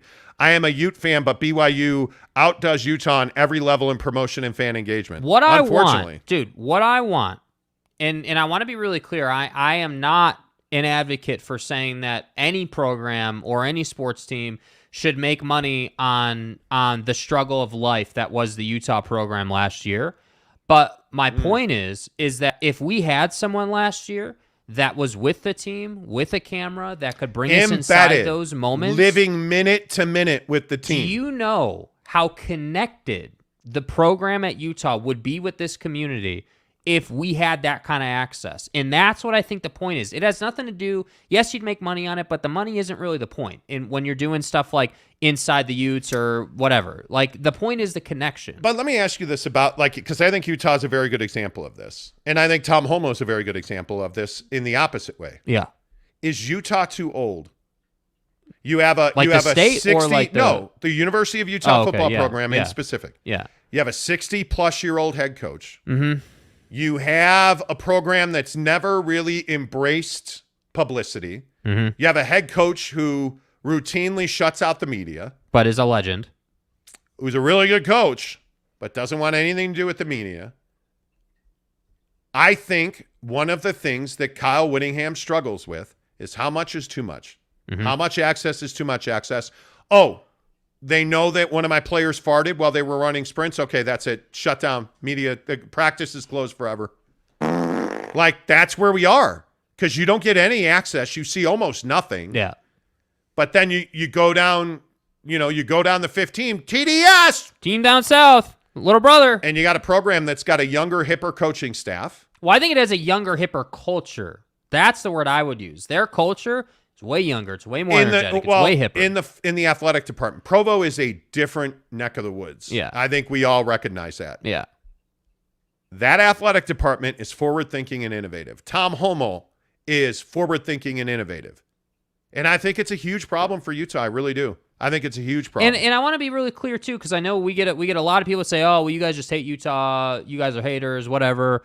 And I want to be clear. I'm not having this conversation from the standpoint of hating on the Utes. Like, what I'm saying is, hey, I want more. Like, I want that access. I want them to be more involved. Like, we need that. TJ McVeigh says, Ryan Smith is doing things to make the Jazz better. D-Wade, bringing in Danny, and trading Rudy are things that Jazz never did in the past. There's no doubt. That is true. There's no doubt that Danny Ainge was the best thing that Ryan Smith has ever done. Facts. Ryan Smith said, hey, I don't know basketball. Let me get a guy who knows basketball. And I appreciate that. But that's it? I mean, because Danny Ainge is going to handle all that. But are you telling me that you don't have content creation? Because I can tell you, people in that organization want it. They want that money spent. My question is, where's your TV deal? Why are games not on KSL radio full-time 100%? Because with not respect at all, the zone signal sucks. Out loud, AM and FM. Yep. Put the games on KSL radio. And give me a TV deal, man. Give me a Utah Jazz channel where every game is broadcast on Dish, DirecTV, and your local cable company. And that, to me, is what makes sense based on who Ryan Smith is. Like, this is no jamoke. Like, Ryan Smith is a billionaire tech guy, Qualtrics. Like, you did big things. Jason Dent says, do you think the Jazz could be better than expected this year because of the new coach and playing style? Yeah, absolutely. Yeah, this nonsense about them being a 26-win team is absolute disrespect. I mean, I just can't see a world where you're a 26-win team. Now, you're not going to be a 45-win team, but I think you're going to push for 40 for sure. Right now, if you did nothing else right now, I think you're in the mid-30s for sure. Donovan Mitchell on his own is going to win you 10 games. Yeah. Get him some help, you're going to win 30 games. I mean, plain and simple. Evergreen G says, y'all should be talking super bad about the Nets organization, but every media bashes the Knicks still. So happy the guys are doing this in the New Jersey Nets, doing this to the New... Well, I don't think... Man, and we do this with Utah and BYU here routinely. I mean, in this market anyways. Like, listen, the Knicks have had a run of horrendous proportions. Yeah. But Jimmy Dolan did the same thing that Ryan Smith did. He said, I don't know how to basketball. Let me go and get Leon Rose. And Leon Rose has done a pretty darn good job since he took over, right? And I think it's interesting that this narrative and this conversation is alive and well. I think Joe Tsai made a huge mistake. He said, here you go, players. Here are the keys to my car. Go ahead and drive. And they drove it into the frickin' ocean, bro. Like, yeah, absolutely, you're right. The Nets wrecked it. Top Junkie says, when are you guys coming to WFAN? FAN, the fan. Here in New York, your show is great, and you need to be on a much larger platform. Well, here's the problem, bud. No, go ahead, please. Wait, let me single you up. Please, go ahead. I mean, YouTube is a bigger platform than radio. It is. We have hundreds of thousands of viewers globally, like legit. Like, you want numbers? We've got anywhere between 110 and 115,000 people a month in the state of Utah who watch this show, right? We've got... And that's in the summer. We're not even in football season yet. We've got, probably, I have to check the numbers, but we're like 350 globally. So we have a market. I'm just telling you, again. There's not a radio station in the country that would not love to have hundreds of thousands of listeners a month. Because the problem is, again, this is what you always say, not to steal your thunder, but it's the cell phone. Like, everybody has a cell phone. Not everybody's in the car. So that's the issue. And I think here locally, you can, even if you have a cell phone, it doesn't even matter because it's so hard to listen to The Zone. It's almost impossible to listen to ESPN 700 on your phone. Mm-hmm. I mean, you got to go to like different You have apps. to go hunting. Yeah, it's crazy. Hey, guess what? We are on in New York right here on right YouTube. Now. Give us a like and subscribe and tell your friends. All right, there you go. Mrs. Monty coming in with the mechanics of it. And it's true. Like, and this is what I don't understand. And we're gonna have a lot of content news for you here in the next couple of weeks on this show. But I don't understand why the state of Utah does it. We should probably stop saying it. Like, we should stop encouraging people to do what we're doing because it's remarkable how far behind the curve this town is in the media. Yeah. I mean, like, I know where to get FAN. I know where to get. But who are you though? I'm a diehard sports radio listener. Diehard. So I know where to get it. On the regular, and this is the problem with most of the media in Salt Lake City. I don't know where to find your content.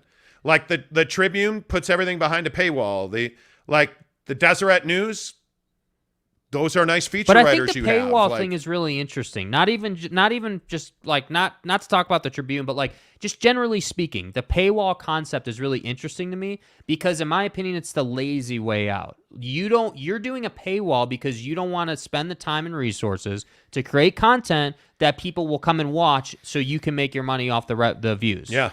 That's what I think is really interesting, man. Yep. Pudge NYC says, we're getting Mitchell and KD. You watch.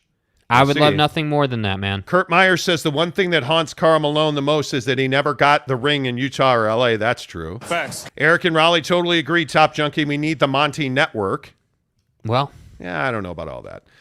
Parrish Duggar gives us a $5 tip. Thank you, Parrish. Appreciate you. That, Parrish. Awful of you guys. Knicks guys were winning until Randall had an injury scare late third quarter blocking a shot. The guys played for free in the Bronx gym. Julius Randle's not a bad player. Nobody here is slandering Julius Randle. He's not been a good fit with the Knicks. And I think a lot of that now is Tibbs. I just think he's a tough guy to play for. And the dichotomy and the difference in the absolute, 180-degree turn away from Julius Randle is the exact same thing, just opposite of Derrick Rose. Mm-hmm. Derrick Rose is a Tibbs guy. He's always going to be, right? But I think you look at the way that Julius Randle has gone about his business. I mean, I think Julius Randle's always going to be a B player. Mm-hmm. And Julius Randle, frankly, was brought there to be an A player, and he's not an A player. And I just think that's the hard part of it. You know what I mean? So we'll see. I don't know. It's an interesting conversation, Parrish, and I appreciate you being here. By the way, if you're here right now, please give us a thumbs up and a like. It really helps the channel grow.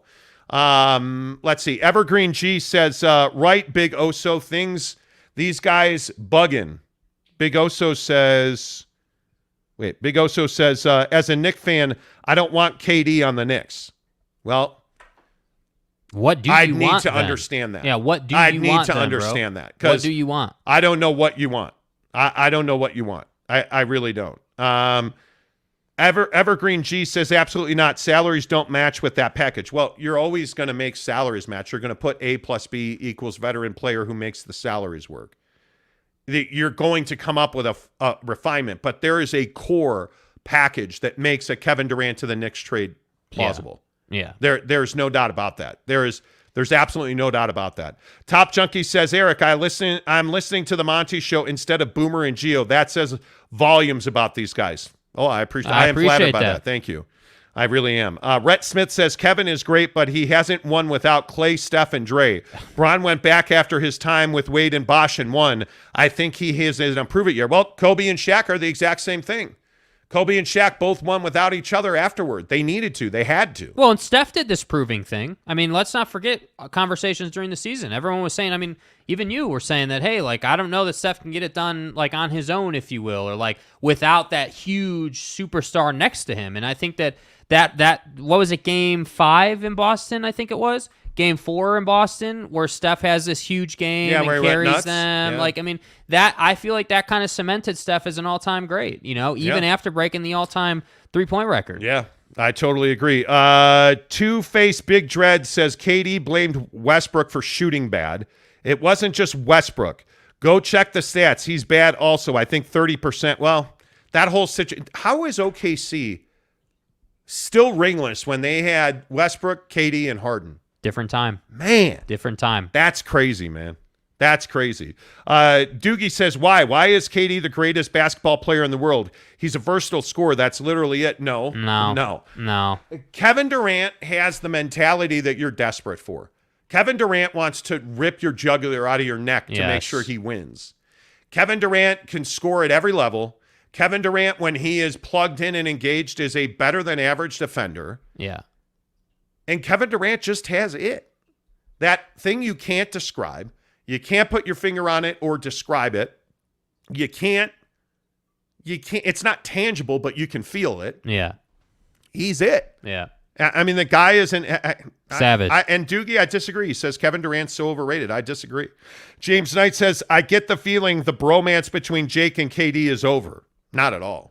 No, I mean, I have no problem criticizing Kevin Durant, but he's also my favorite player. I love watching the guy. Again, I feel like a lot of people like to make it personal with these guys. I'm not making it personal with Kevin Durant. I'm having a conversation based on behaviors I see in basketball on the floor. That's what we're talking about. Yeah, and I think that's really that's the equivalent of what this is about, and that the Timberwolves don't play in the East. Parker Smith said, this is my first time watching live. My favorite take is the Timberwolves in the East. Love you guys.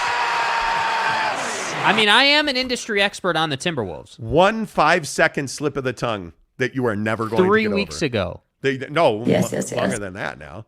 Eric and Raleigh says there are no blackouts for the Jazz on League Pass because they don't have local TV deal. Yeah, you can't have blackout if you don't have a local TV deal. When you're on AT&T Sportsnet Rocky Mountain, Texas, and you're not going to be blacked out in Salt Lake City. Cody Strickland, so can I watch the Jazz on League Pass with dish or cable? If you get DirecTV, I have DirecTV. I watch the Jazz games. I usually watch the Jazz game, but I usually watch the competitor. Yeah. So, like, if it's the Nets, I watch the Nets broadcast. Yeah. But you can absolutely watch, Buller, Big T and... No. Don't. TJ McVeigh says agreed about the TV streaming issue. Connor Tulin says y'all just don't want us getting Don. No, I don't want the Knicks to get Don. No, I don't. I want Donovan Mitchell to stay here because he's a joy to watch play basketball. You're exactly right about that. Caleb says Kyrie drove that thing off the edge of the earth. Yeah, he did. Because remember the earth is flat. Well, yeah, because the earth is flat. Right. Flat. Yeah, And flat off the earthers edge. and off the edge and stuff. You know. Right. Let's see. Kurt Valenti says, now you're saying 30 games. Last week, the Jazz could be a 3 seed. Please stop. Utah Jazz tank mode. No, they're not. Nobody said that they were in tank mode, and nobody said they could be a 3 seed. Where they're at right now today, no other trades, they're going to struggle to make the playoffs. I think they're going to be a 40-win team because the roster is not complete. So my thinking on this is you're going to keep Donovan Mitchell at least through the All-Star game. I think Donovan's going to come out and score 30 points a game. I think defensively they're going to be a sieve. They're going to score 115 points a night. This team, that the way it's built now, they're going to score a ton of points. They can't stop anybody. Yeah. They're going to score a ton of points. They're going to lose. My guess is they'll lose 135 to 120 on a regular basis. I think you're going to see the Jazz in shootouts. And I think the building will be relatively full because it's going to be enjoyable. Yeah, I was going to say that's really good for the organization from a financial standpoint. David Fulmer says, good morning, guys. How do you watch Jazz games on League Pass? Every time I try, it's blacked out because of local restrictions. It's not. I don't know. I can only tell you my TV setup is I have DirecTV. And, you know what's blacked out here? I can't watch the Rockies. It's weird. I can't watch the Rockies on MLB home plate or whatever. Extra innings. I can't watch the Arizona Diamondbacks on extra innings. If the Chicago Cubs are playing the Diamondbacks, I have to listen to the dreadful Arizona Diamondbacks broadcast. Yeah. Because I watch the Cubs, the Padres, and the Yankees. Those are my teams. Cubs are terrible. They're my number one. But right now, you look at I was trying to watch the Cardinal game last night, and the Cardinal TV broadcast is superior to the Rockies. Couldn't do it. Had to watch the Rocky broadcast. Yeah. It's brutal. The regional. Now in the NBA, I can watch any broadcast I want. CKS says, because you put on good product and truth. No relentless commercials. Thanks, CKS. Mrs. Schill. Eric and Raleigh says. Who are you? Yeah, Britt's a shill because she's subscribe and watch us now. By the way, this show is brought to you by Devery Davis at Academy Mortgage. 801-543-9666. Top Junkie says, granted, but WFAN would increase your exposure and your YouTube subscriptions would increase. Oh, no, you would. Yeah, no doubt. He says, either way, you guys have something special with this show. Thank you. I appreciate you saying that, man. I have always been fascinated by the comparison of radio to a product like this. And I think one thing no one talks about is that that commenter. Hey, there's not some huge block of commercials. That's the difference. You're not getting here locally, all jokes aside, you're not getting ED commercials on our show. But you do get sex spots. Yeah. So there's a balance. And what's our next tipper saying here? Let's see. Go find Big Dog O-Town. Yeah, what's he got to say? What's up, my man? $20 tip. Thank you for that. Appreciate that, dude. He says Danny should offer Bogey, Butler, Beasley 4 of them picks to get KD up here 2-year max to keep him interested. Him and Mitchell beast mode. I would shout them Obama. I'd absolutely do that. I don't think there's any doubt about that. What's up, Dead Collector? He says, don't listen to radio anymore in Utah. Legacy Duo is old. Yeah. Listen, I think the thing, when we sell our own show, we work for ourselves. We don't have some big broadcast company. The thing that is very clear when we're out in the market selling this show is that people don't buy radio. And the number one thing we hear is, radio doesn't work. Nobody listens to the radio anymore. We hear that on a daily basis. Yeah. And so the thing that you can do on YouTube that you can't do on the radio is I can tell people, hey, at 8:06 in the morning, this many people were listening. Here's where they were. Here's how old they are. And here's how long they listened for. I can drill it down to the minute. Right now, here today.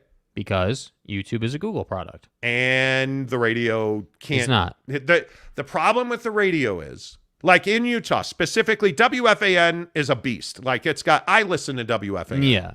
Right? But if you look at local, who our competitors are locally, there's not a station in the state of Utah, including KSL News Radio, that has 100,000 listeners on a regular basis. Unique. That's 100,000 different people that listen to this show. Nobody else has that. Yeah. Nobody has 400,000 listeners a month. Nobody has that. Like, nobody. That's the beauty. And the other thing is, Facts. Our content is listened to 24 hours a day, 7 days a week. And it lives forever. Like overnight last night when I woke up this morning, we had 171 listens in the last 60 minutes in the 4 a.m. Mountain Time hour. I saw it. Where else are you getting that? You're not. The game has changed. The game has changed. Yeah. Top Junkie says, Parrish, the Knicks were playing well until Randall started dribbling directly into triple teams. Let's all give him the finger. I'm telling you. The bird. Like thumb in the butt finger? What do you mean? The problem is that Julius Randle is one of the most polarizing figures in Knick country. He truly is. He truly is. Connor Tulin says, dude, I weigh 140 pounds and my cholesterol is worse than yours, only 24 years old. Well, what are you doing about that, though? There's a lot in play. Genetics are a big thing. Yes. Your body, like I was talking to my doctor yesterday. He quite literally said, I have a patient who is small, female, in shape, and her cholesterol is through the roof. Yeah. And then there's somebody like me who's 6'3", I'm overweight, but I don't eat a whole bunch of meat. My wife, who hates that I'm healthy, my wife says to me, well, you know why your cholesterol is good? Because you've stopped eating meat and you work out. Yeah. That's it. You want your cholesterol to go down? Well, where does cholesterol come from? I feel like this doesn't get talked about. The only place you can get cholesterol is from animal products. Yeah. Because products of the earth do not have cholesterol. No. If you're, the thing I never eat, ever, I never eat dairy. The only dairy I ingest on a regular basis is Oiko 000 yogurt. That's the only dairy. I may occasionally, last night I made a taco salad. I had a little bit of Parmesan cheese on it. Other than that, I don't eat dairy. I drink almond milk, right? So no milk, no eggs, no meat. By the way, I had my physical yesterday. A lot of people have been asking me about what I said to start the show. My total cholesterol is down 23 points year over year. It was 127 or 177 a year ago. It's 154 today. Mm-hmm. My bad cholesterol was 129 a year ago, or 112 a year ago. It's 95 today. Get your lazy ass in the gym. It's because of things like, and this is why Max Muscle does not advertise on this show, by the way. I want everybody to be clear. They give us zero money. You should give us money. Anyway, the point is they give us zero money. But I use Emerge because Emerge is a mental focus product that burns fat. I use Pro Max protein powder, Max Pro protein powder, because it burns fat and helps me build muscle. Yeah. I take a product called Liquid Carn, L-carnitine, because it burns fat. I take CoQ10. I take a plant sterol supplement, something called Cholestoff. You can get it at Costco. I take CoQ10, Cholestoff, magnesium, vitamin D, and B vitamin every single day. I never miss it. It's in my routine. That's how you lower your cholesterol. That's how you're in good health. Get your ass off the couch. Go for a walk every night. Join our group on Instagram. Yeah, seriously. Casuals getting cut. Costs you nothing. It's free, and we give you all kinds of advice. Go to Max Muscle in South Jordan. Use the promo code Monty15. We're doing everything we can do to work with our listeners to make sure everybody lives a long, healthy life. But what about the ayahuasca connection? Exactly right, Aaron Rodgers. Cabe Chrisleib says, I'm shocked that more radio shows aren't simulcasting on YouTube. Look at Sports 365 that covers Baylor. They got a huge views because of YouTube last summer with Big 12 expansion. Sports 365 does a great job. Yep. And they're a hundo P on YouTube and the local radio, and they're known nationally because of their YouTube channel. Yeah. They do a great job. I'm telling you guys, YouTube is a huge thing. Top Junkie says you guys have something special on the show. By the way, a lot of people don't know this. Jake's my son. So as father and son, we have chemistry you're never going to get near. That's every day. We just have built-in advantages. All right, a couple more on this, then we got to get rolling because I do want to get to this Brett Favre story. JC Destroys Ankle says, doesn't everyone just connect their phones to the audio in their cars now? You would think so. But the next time you see somebody holding their phone to talk on it when they're driving will not be the first time. That pisses me off. Boyd Lake says podcasting and live streaming is where it's at. Hey, by the way, a lot of people have been asking us about the podcast, the audio podcast. No, it is not going away. I'm glad you brought this up, Boyd. You can find the Monty Show podcast. Spotify and Apple is where I would ask you to go download it. Listen to it on Spotify. Listen to it on Apple. It really helps us. Please rate our show on podcast. It's not going away. We are going to continue to post it. We do a ton of listen. We had a couple of technical difficulties last week. And stuff. And then one day, the reason I'm talking about this is one of our regular Spotify listeners, JR, who is a great Ute fan. See, we do have Ute fans that listen to the show. There's no doubt we have Ute fans. Yeah. JR, who's a great Ute fan, said, hey, your Spotify podcast didn't upload today. Are you going to quit doing the audio version because your YouTube channel is so big?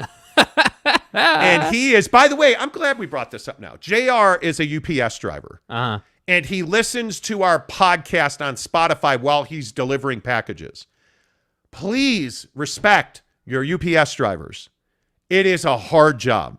There are stories all over the country, and especially with the heat that we've suffered this summer, coast to coast, there are stories all across the country of UPS drivers fainting on doorbell cameras. Spinal. There's like 5 or 10 of those stories where like there was one guy delivers a package, tried to sit down on a bench on somebody's porch and collapsed. Yeah.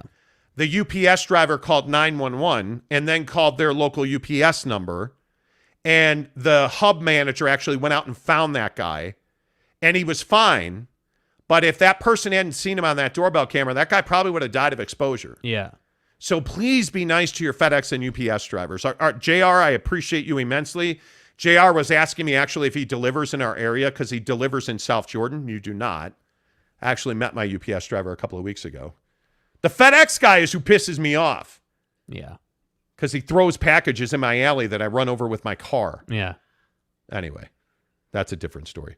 Bots says, I have arrived. Please don't block me. Another thing that you can do on YouTube that you can't do on the radio. Karen Montemayor, the bots, Minnesota in the East, like all these people funny create names, accounts dude. to name themselves. Yeah. Radio is sold by hypothetical reach. YouTube is sold by specific metrics second to second. Yes, it is. Yeah. That's exactly right. Let's see. Who else? Ohio Hurricane says, hey, guys, I'm a Knicks fan from Ohio. I stumbled on your show here on YouTube. You guys rock. Keep up the good work. Thanks, hey guys. Hurricane. Hey, guys. Appreciate you, buddy. Ryan Kent says, yo! Late to the party this morning, but I wanted to make sure I heard your thoughts on Brunson and other Knicks getting beat by players in some night league. I saw it. My man, deliver on that brand. Jalen Brunson, Dude. and if you're just tuning into the show, Jalen Brunson, who just signed like a massive, $20+ million a year deal with the Knicks. Yes, you did. Yes, you did. Jalen Brunson gets on the phone and calls Julius Randle. He's like, hey, bro. Hey, there's a pro-am. Let's go fuck some dudes up. So Jalen Brunson gets Obi Toppin and Julius Randle. Right. They go play in this pro-am, and they lost by 13 points.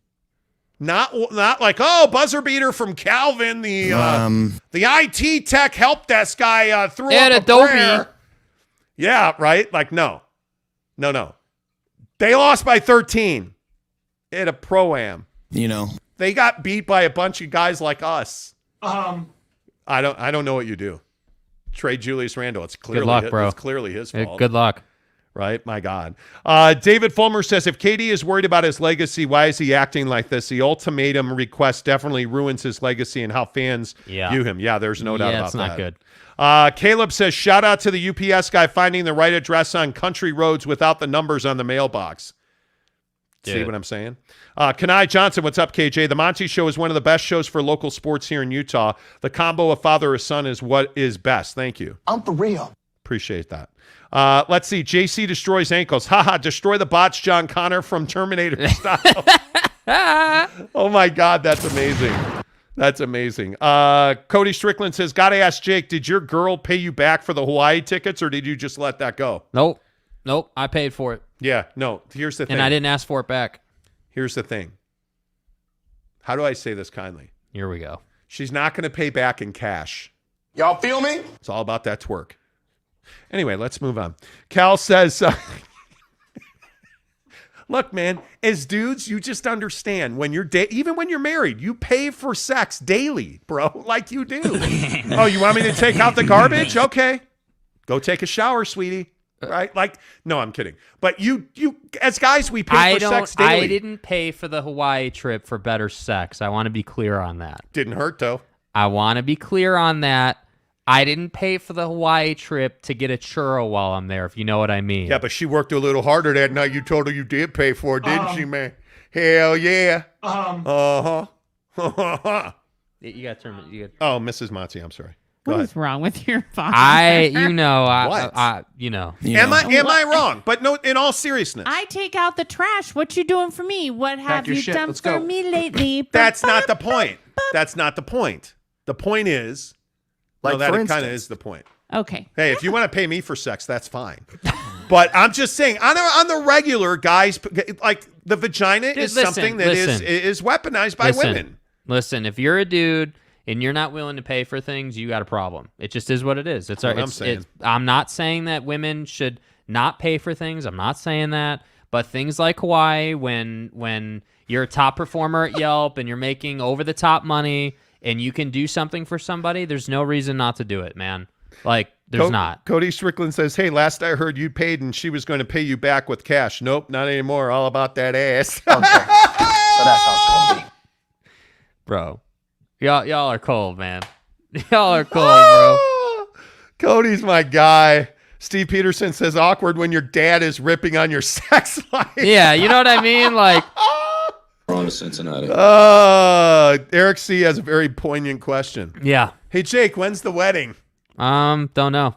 Yo, Talking with Raphael podcast. Yo, are we going to have Jake's girlfriend on the show? I would be lying if I hadn't thought about that for Hawaii. Oh, Hawaii. What? Yeah. Yeah, she paid for your Hawaii trip. You know. First class, that's right there, Nancy. I bought you first class, baby. Hell yeah. Let's go. Let's go. Okay. I feel better.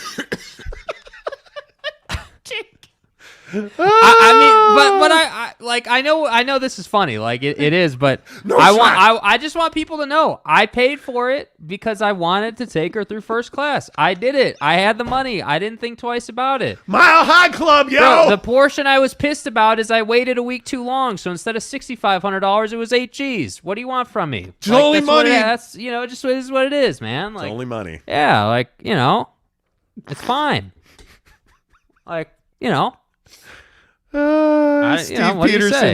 Steve Peterson says Jake is so red. Yeah, what am I supposed to say to dude over here talking about, K. Nuren says, my brother took Marie Osmond to Hawaii on their dates. Wait, your brother dated Marie Osmond? Wait, what? What?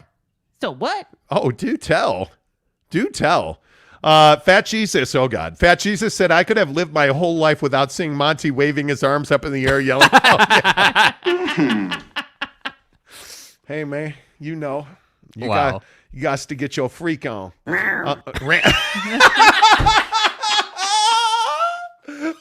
Lisa Wilson's amazing. Okay. I want a couple more things. My God. Welcome to, if you're just, I told you, did I not tell you last night I'd get that drop into the show today? You did. This is Lisa Wilson growling. Zach Wilson's mom, Lisa, growling and really making a reference to sex. Hey, baby. All right, Brett Favre.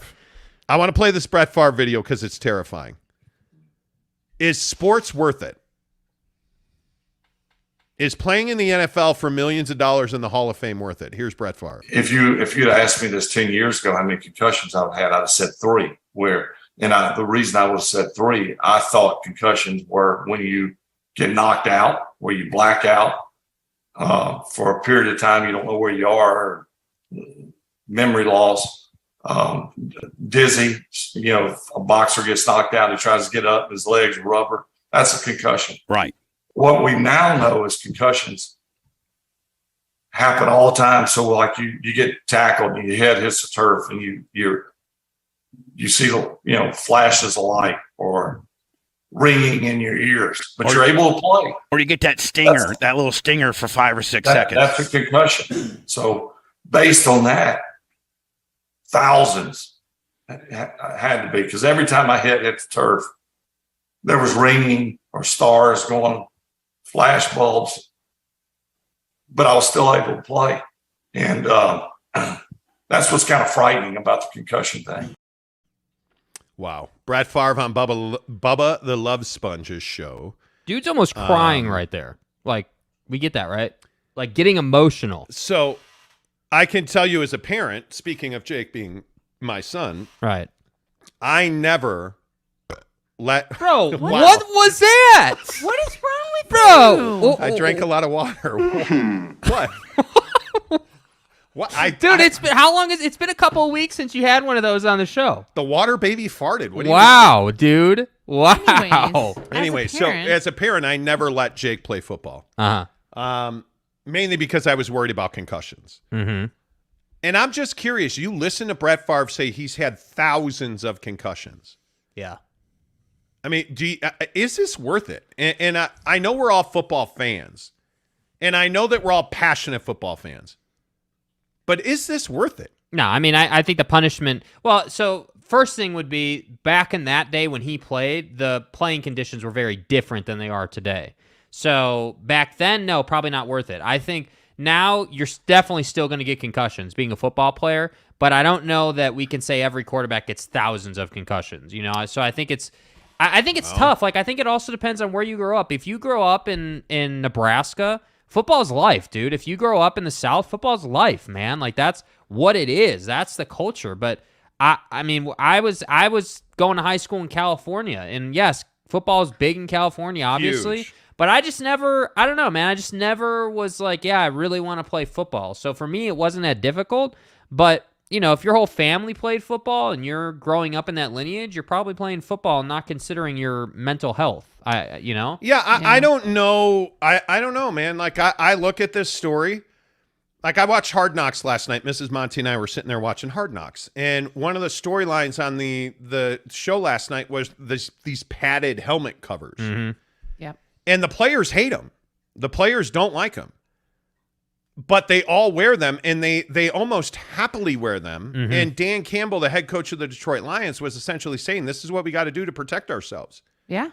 And I think it makes perfect sense. I don't think it's worth it. That's just my opinion. It's really tough. I grew up loving football. I had family members who worked for the 49ers, and I absolutely loved football. And as I got older and started seeing what was happening to our favorite players, players who were committing suicide because of mental health, players who were dying from encephalitis because of all of the concussions and the hits, it made it almost difficult to watch for a little while. Like, it's difficult. I can't enjoy boxing anymore because I know what it does to you. Yeah. So yeah. I was thrilled to see on Hard Knocks last night that they were wearing these. It's a change. I get it. It's weird.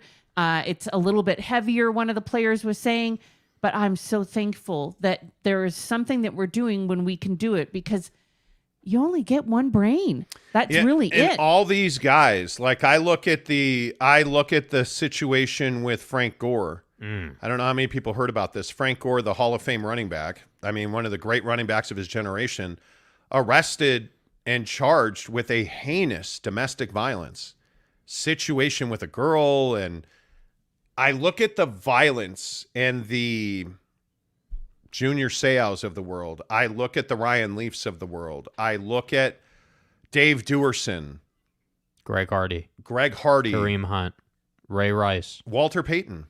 The price that these guys pay to play in the NFL. And I look at Steve Mongo McMichael. I look at these guys that are dealing with Parkinson's, that are dealing with, you know, all these brain injuries and conditions that leave them vegetables, that leave them violent and unable to control themselves. Mm-hmm. And then I hear Brett Favre talking about how he's had over 1,000 concussions. And I say to myself, why would we let our kids get into this sport? Like, why?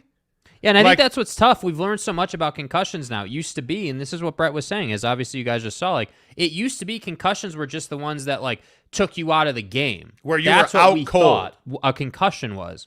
But now it's like, hey, anytime you get popped hard enough for your brain to hit the side of your skull, that's a concussion. And I think we've all been there. I mean, I certainly have. I have certainly been there as a baseball player. I can tell you I have a vivid memory of playing semi-pro baseball, like back in the 90s.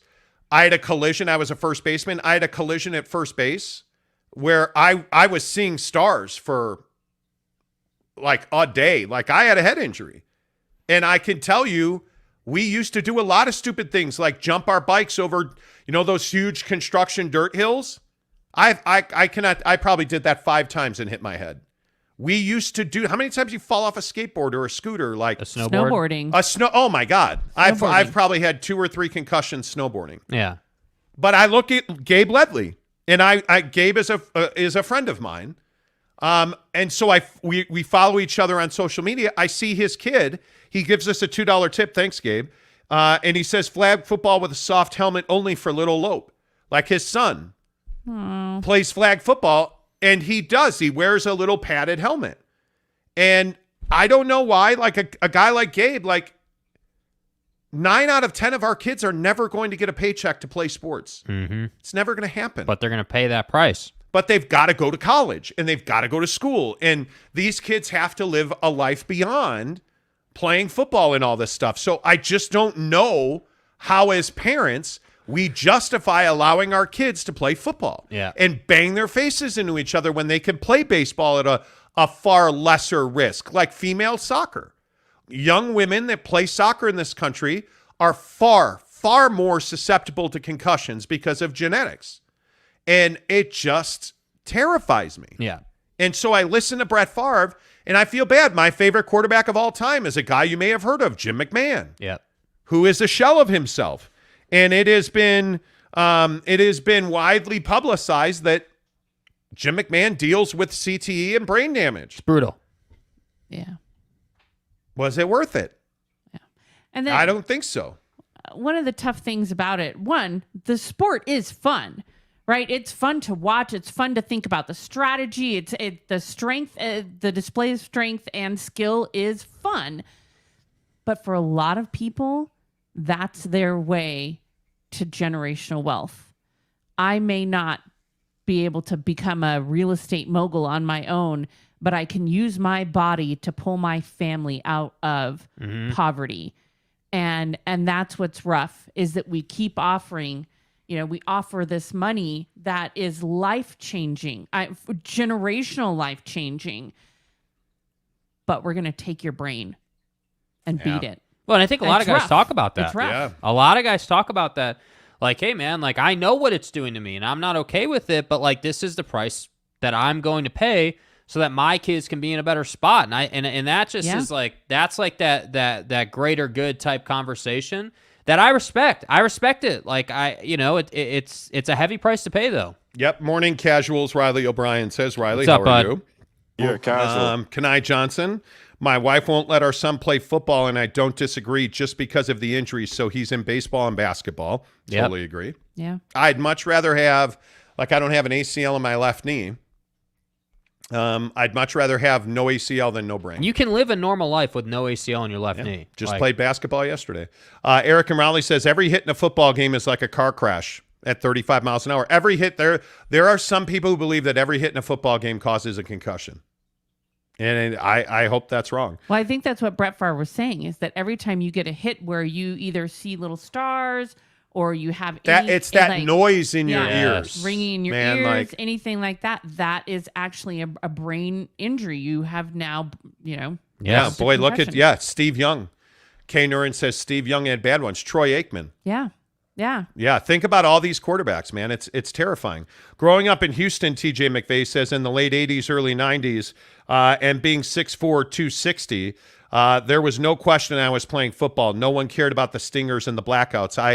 I am glad times have changed. Yeah, TJ, do you know how many people? That's what I mean. Do you know how many people wanted me to play football when I was younger? It's just like assumed. If you're a bigger dude, it's just assumed that you're going to play football. Like, there's not even a conversation. Jake almost got suspended from school because he wouldn't play football. We would not allow him to try out for the football team. It's crazy. Connor Tulin says, I'm taking red yeast and rice, fish oil so far. I don't eat meat at all other than fish. He's talking about health again. Yeah. Which is true. He also says, I eat a lot of yogurt. That might be killing me. No, if you eat the right yogurt. I talked to my doctor about this exact thing yesterday. He said, what are you doing? Because he said my doctor, I had my physical yesterday for those of you who aren't up on this conversation. I had my physical yesterday. It went swimmingly. But he said to me, why I don't want to draw your blood again. There's no reason to. He said, what is it that you're doing or feeling that makes you want to know? And I said, I just want to know. Year over year, I've lost 40 pounds this year. I just want to understand where I'm at. And so we talked about, he said, do you eat a lot of meat and specifically red meat and dairy? And I said, no, I get I may have 2 or 3 steaks a year. Mm-hmm. And I probably have half a dozen burgers, right? And he was like, okay, so what about dairy? And I was telling him the only dairy I consistently eat is Oikos 000.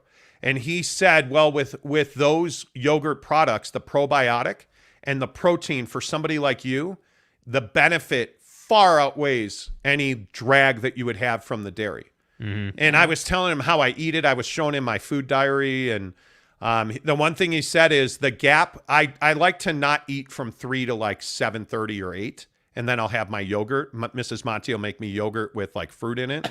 She knows how much I love cherries. So she'll pit like a bunch of cherries, put them in a bowl, pour some yogurt on top of it. And he said, the only thing that I would change is as soon as you're done with work, because I was telling him we work until like 6 o'clock. It's like as soon as you're done with your work, have that yogurt.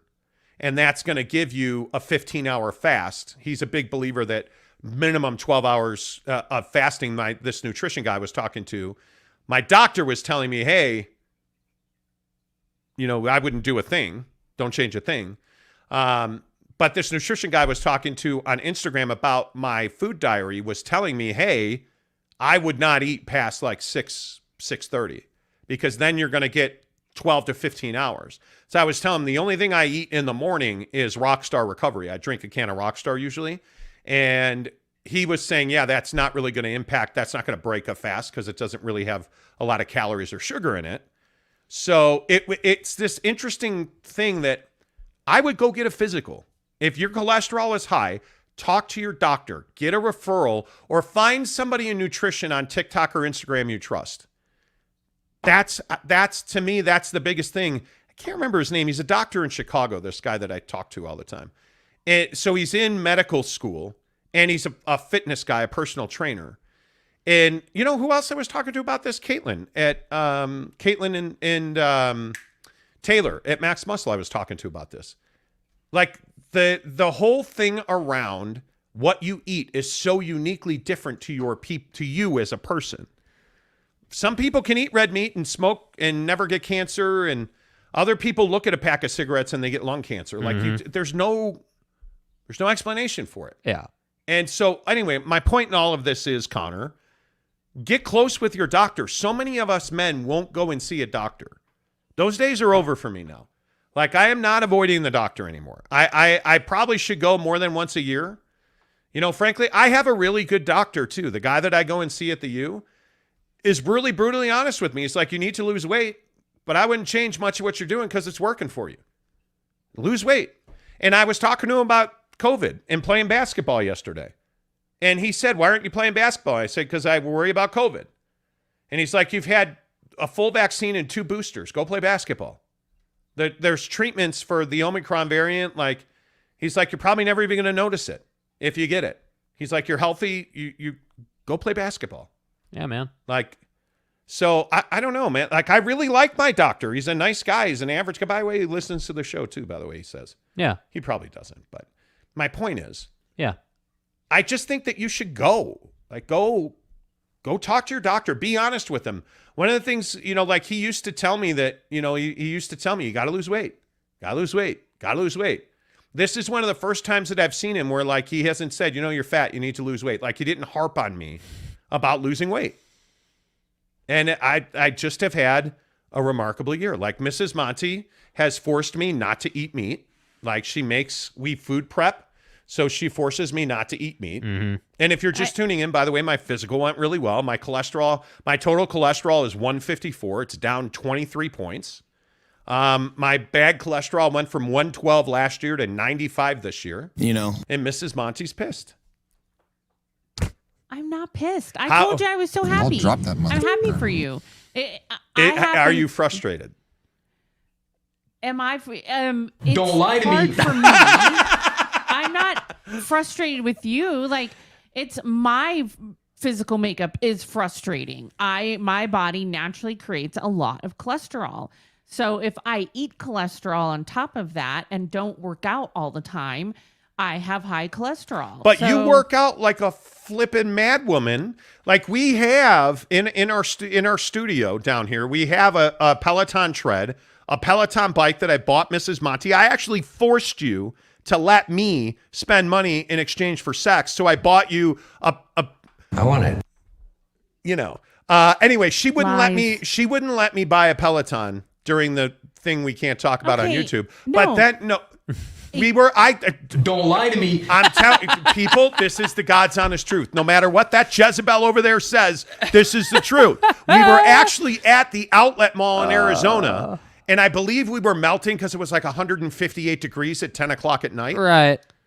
It was hot, and it was at night, and it was during the period we can't talk about by name on YouTube, which you've already done like 4 times today, but it's fine. And I was telling her, we should get a Peloton. No, they're too expensive. So I did it anyways, and then I just showed her my phone, and she appreciated that I did it, and it was great.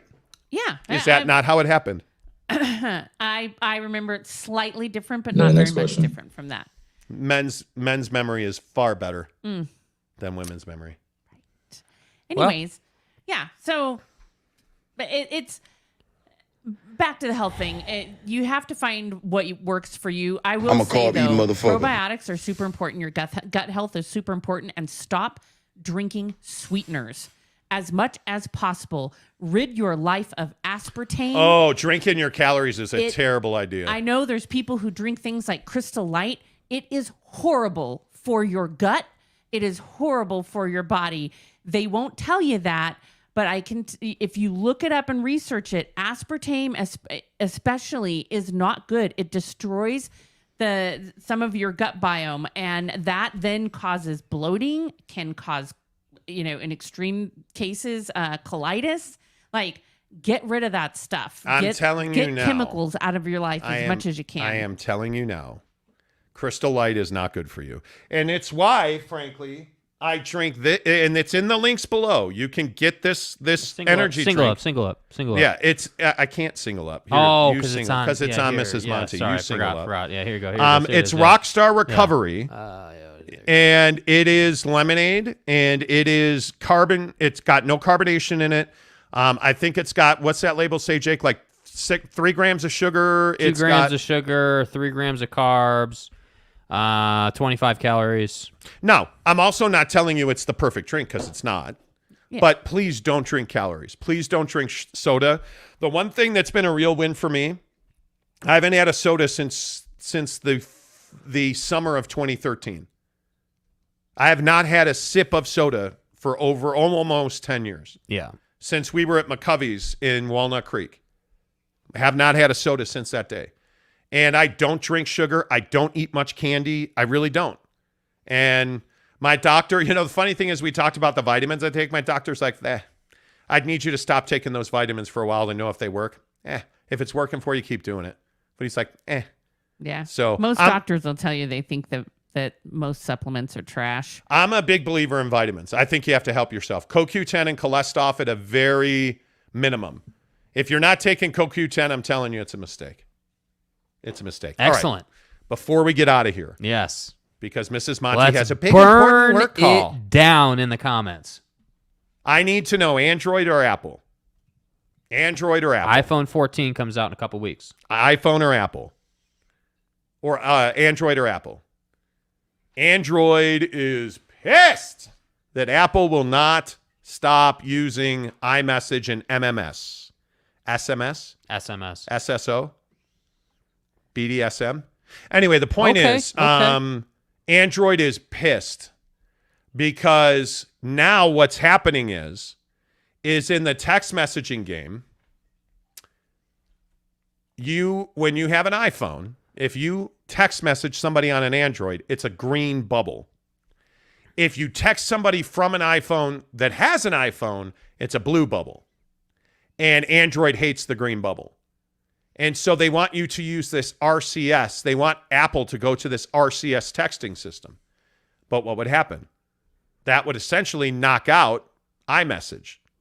And you would no longer be able to iMessage like that. I'm sorry, are we keeping you up here? Hey, man, it's Thursday. It's life. I am a huge Apple guy. As you can tell, Apple over here. Yeah, Apple over MacBook's there. falling off trees. Huge cock iPhone. Yeah. Like, I'm an Apple guy. You're welcome. Mrs. Monty is an Android freak. I really enjoyed the products that I've had. And I only switched to an iPhone because I was pressured by my family to switch to an iPhone. That's absolutely true, by the way. What are you, nuts? Yeah. I would not let her get another Note. Well, Note 1026, 37 inches long, just like my ding-a-ling. Like, those things are huge, right? Wait, let me put the camera back on her. Those things are huge. My point is, I'm an Apple guy, and I wanted my wife to be an Apple woman because then we could FaceTime, then we could iMessage. Find my friends. You know, it makes it easier to, like, you know, be a millennial and send nudes. Like, right. You know, another study came out that millennials are sending nudes at like a record-breaking pace. Like, yeah, why are you? I don't understand why you guys do that. Anyway, Mrs. Monty, Apple or Android? They're both good products. Okay. Dude! Come on. Lay it out. I really enjoyed my Android products. And here's the thing is that I don't like that Apple's product forces you to use all of their machines. So when you have an Android, I can use Google and I can message on my computer just like I would be able to do if I was on Apple. But I can't have a Windows machine and use iMessage. I can do so it just messes it up where you're forced to line up with their product. You're forced to use their charger that they give you that's like 2 feet long. That's a microphone that we need to hear you talk. Anyways, they force you to use things that, you know, it's not ideal. You're locked into their thing only, and that's it. Where on an Android platform, you can find a phone that you like. You can find a computer that you like. You can find all kinds of devices, lots of different watches, lots of different options. Here we go. And you're not forced to use only one. But would you agree that you had battery issues with your Android products? Yes. And you haven't had battery issues with your No, I'm being serious. Oh, what? No, actually, I have had no issues with my phone. Genuine. In the recent phone, you haven't, but you have in the past. And I didn't always have battery problems. Every once in a while, you would, and then just when I was asking you to buy an iPhone, you had a battery problem. What's the other thing you used to do? And I should not say this out loud. You used to drop your Android all the time. You had like multiple broken screens on it. Like the iPhone, you don't drop it, man. You know. I mean, when you do. I drop mine all the time. Right, but how many broken screens have you had? I have a different case on it. And when I had a better case on the Android, I didn't have that problem either. So anyways, you're grabbing for straws. And I think if you love your Android, love your Android. If you love your Apple, love your Apple. I don't like that Apple forces you to only use their product. That's like saying I'm going to get a Volkswagen. So now I have to have a Volkswagen tire and a Volkswagen seat. And I have to have a Volkswagen this. Like, right, I don't want to be forced into. I would like having aftermarket flexibility. Yeah, I want that Pinto gas tank. Anyway, that's an old man reference. I want aftermarket flexibility. Okay, Gabe Ledley says, thanks for the reminder to restock the Rockstar, Monty. Let's go. You're welcome. Affiliate links in the description. That's Let's right. go. All of our favorite products. By the way, I put it in the affiliate links, and people are like, is this a scam link to click on? Here we go. Actually, you get free Amazon Prime for 30 days. Yeah. It's in the link in the description below. It absolutely is worth it. All of our vitamins, all the cholesterol, all the CoQ10, the Rockstar, my favorite protein bars, it's all in the description. Luca's mom. Ken Williams says water is the best thing to drink. Yes, it is. Yes, it Eric is. and Raleigh says Apple. Ken Williams, I have to block you because now you use Samsung. I loved mine. Cody Strickland, Samsung. Talking with Raphael podcast on BYU Radio. It just flowed. No. Raphael's an Apple guy. Ken Williams says Apple sucks. Thank you. Eric and Raleigh says iPhone or Apple. LMAO. Slip much, Tim? No, man, because ain't no other thing but Apple and iPhone, man. Well said. You know. Scammer Trolling says that's personal. Why would you ask me to reveal that? I know. Cam Harrison, my man. Apple. TJ McVeigh, let's go. Apple. Utah Home Loans is an Android user. Hey, call Devery Davis.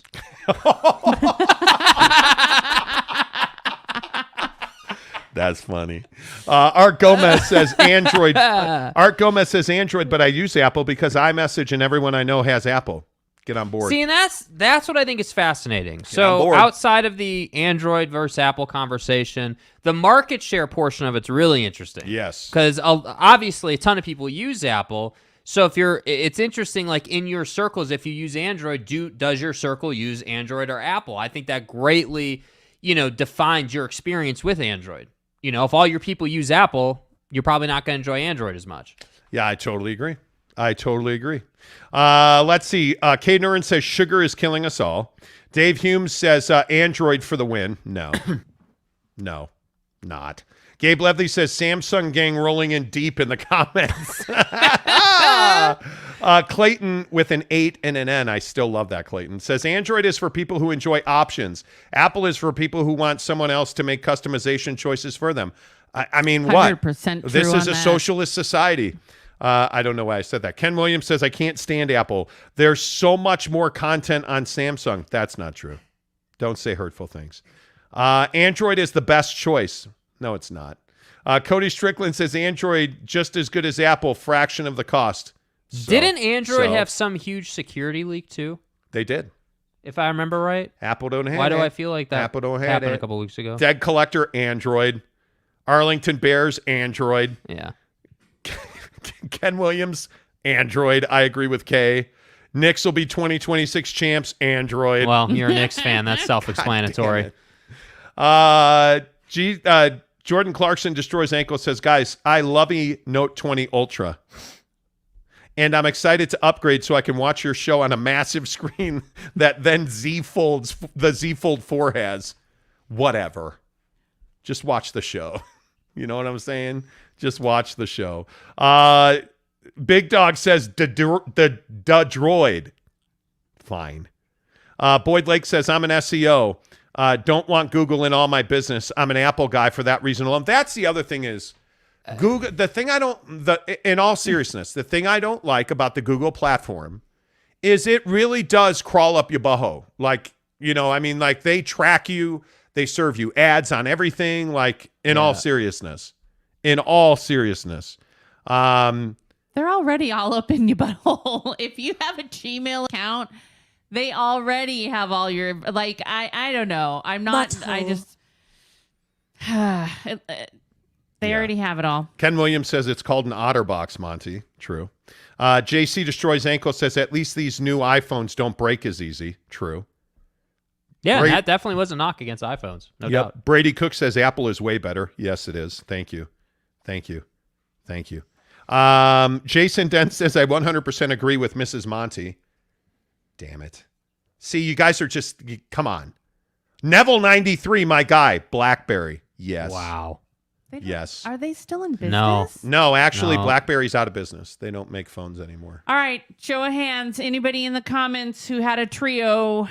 Oh, you remember the Trio? Who made the Trio? What was it? Handspring? Something like Mindspring? Handspring? A Trio. Come on, people. Yeah, with remember like your Rolodex in your phone? Help me out here. Man. That's amazing. Jason Dent says distilled water is the best water. Anyone who starts saying it takes out the minerals doesn't understand water. Oh, do tell. Tom Basilia. Whoa. Hey, now. Tom Basilia says Nokia 33. Tom Basilius says Nokia 3310 or get the F out. Okay. Okay. Oh, you just said Nokia. Nokia. You know. They're big in Europe. Ken Williams says she's better looking. We agree with Mrs. Monty. Thanks, guys. Exactly right. All right. Is that it? Is show over? Yeah, I think so. Show's over? Glad we actually got to do a show. Cox is lucky we didn't get to them today. It's Cox. You mean it's CenturyLink? It's CenturyLink. CenturyLink, Cox, they're all the same. CenturyLink are a bunch of cocks. Yeah. Yeah. You know. True. Hey, don't forget that we are giving away a trip for two to see BYU and Notre Dame in the Shamrock Series in Los Angeles. Hello. I got to stop smoking crack. BYU and Notre Dame playing in Las Vegas at Allegiant Stadium. We're giving you 2 nights at the Palms Resort Casino, 2 tickets to the game, and a $250 gas card to get you there. It's all presented by our good friends at Barbecue Pit Stop. Join us at any barbecue pit stop right now today. Go. Logan, Lehigh, Layton, Salt Lake City, and St. George. Fill out a slip, drop it in the box, you're entered to win. Then come hang out and watch the Oregon BYU game September 17th. We're going to have wings, pizza at Barbecue Pit Stop in Lehigh, bbqpitstop.com. The BYU Notre Dame Drive-Away presented by Beverley Davis and Academy Mortgage. Make sure you check him out, 801-543-9666. Did you know that your refi rate can be as low as 4.23 right now? If you're struggling for money, if you're trying to buy a house, call Beverley Davis today. By the way, just call him and say, hey, thanks for advertising on the Montys Show. We appreciate it. 801-543-9666, NMLS number 278545. Mrs. Monty, you go ahead and tell him Apple products for life, baby. Do what you love.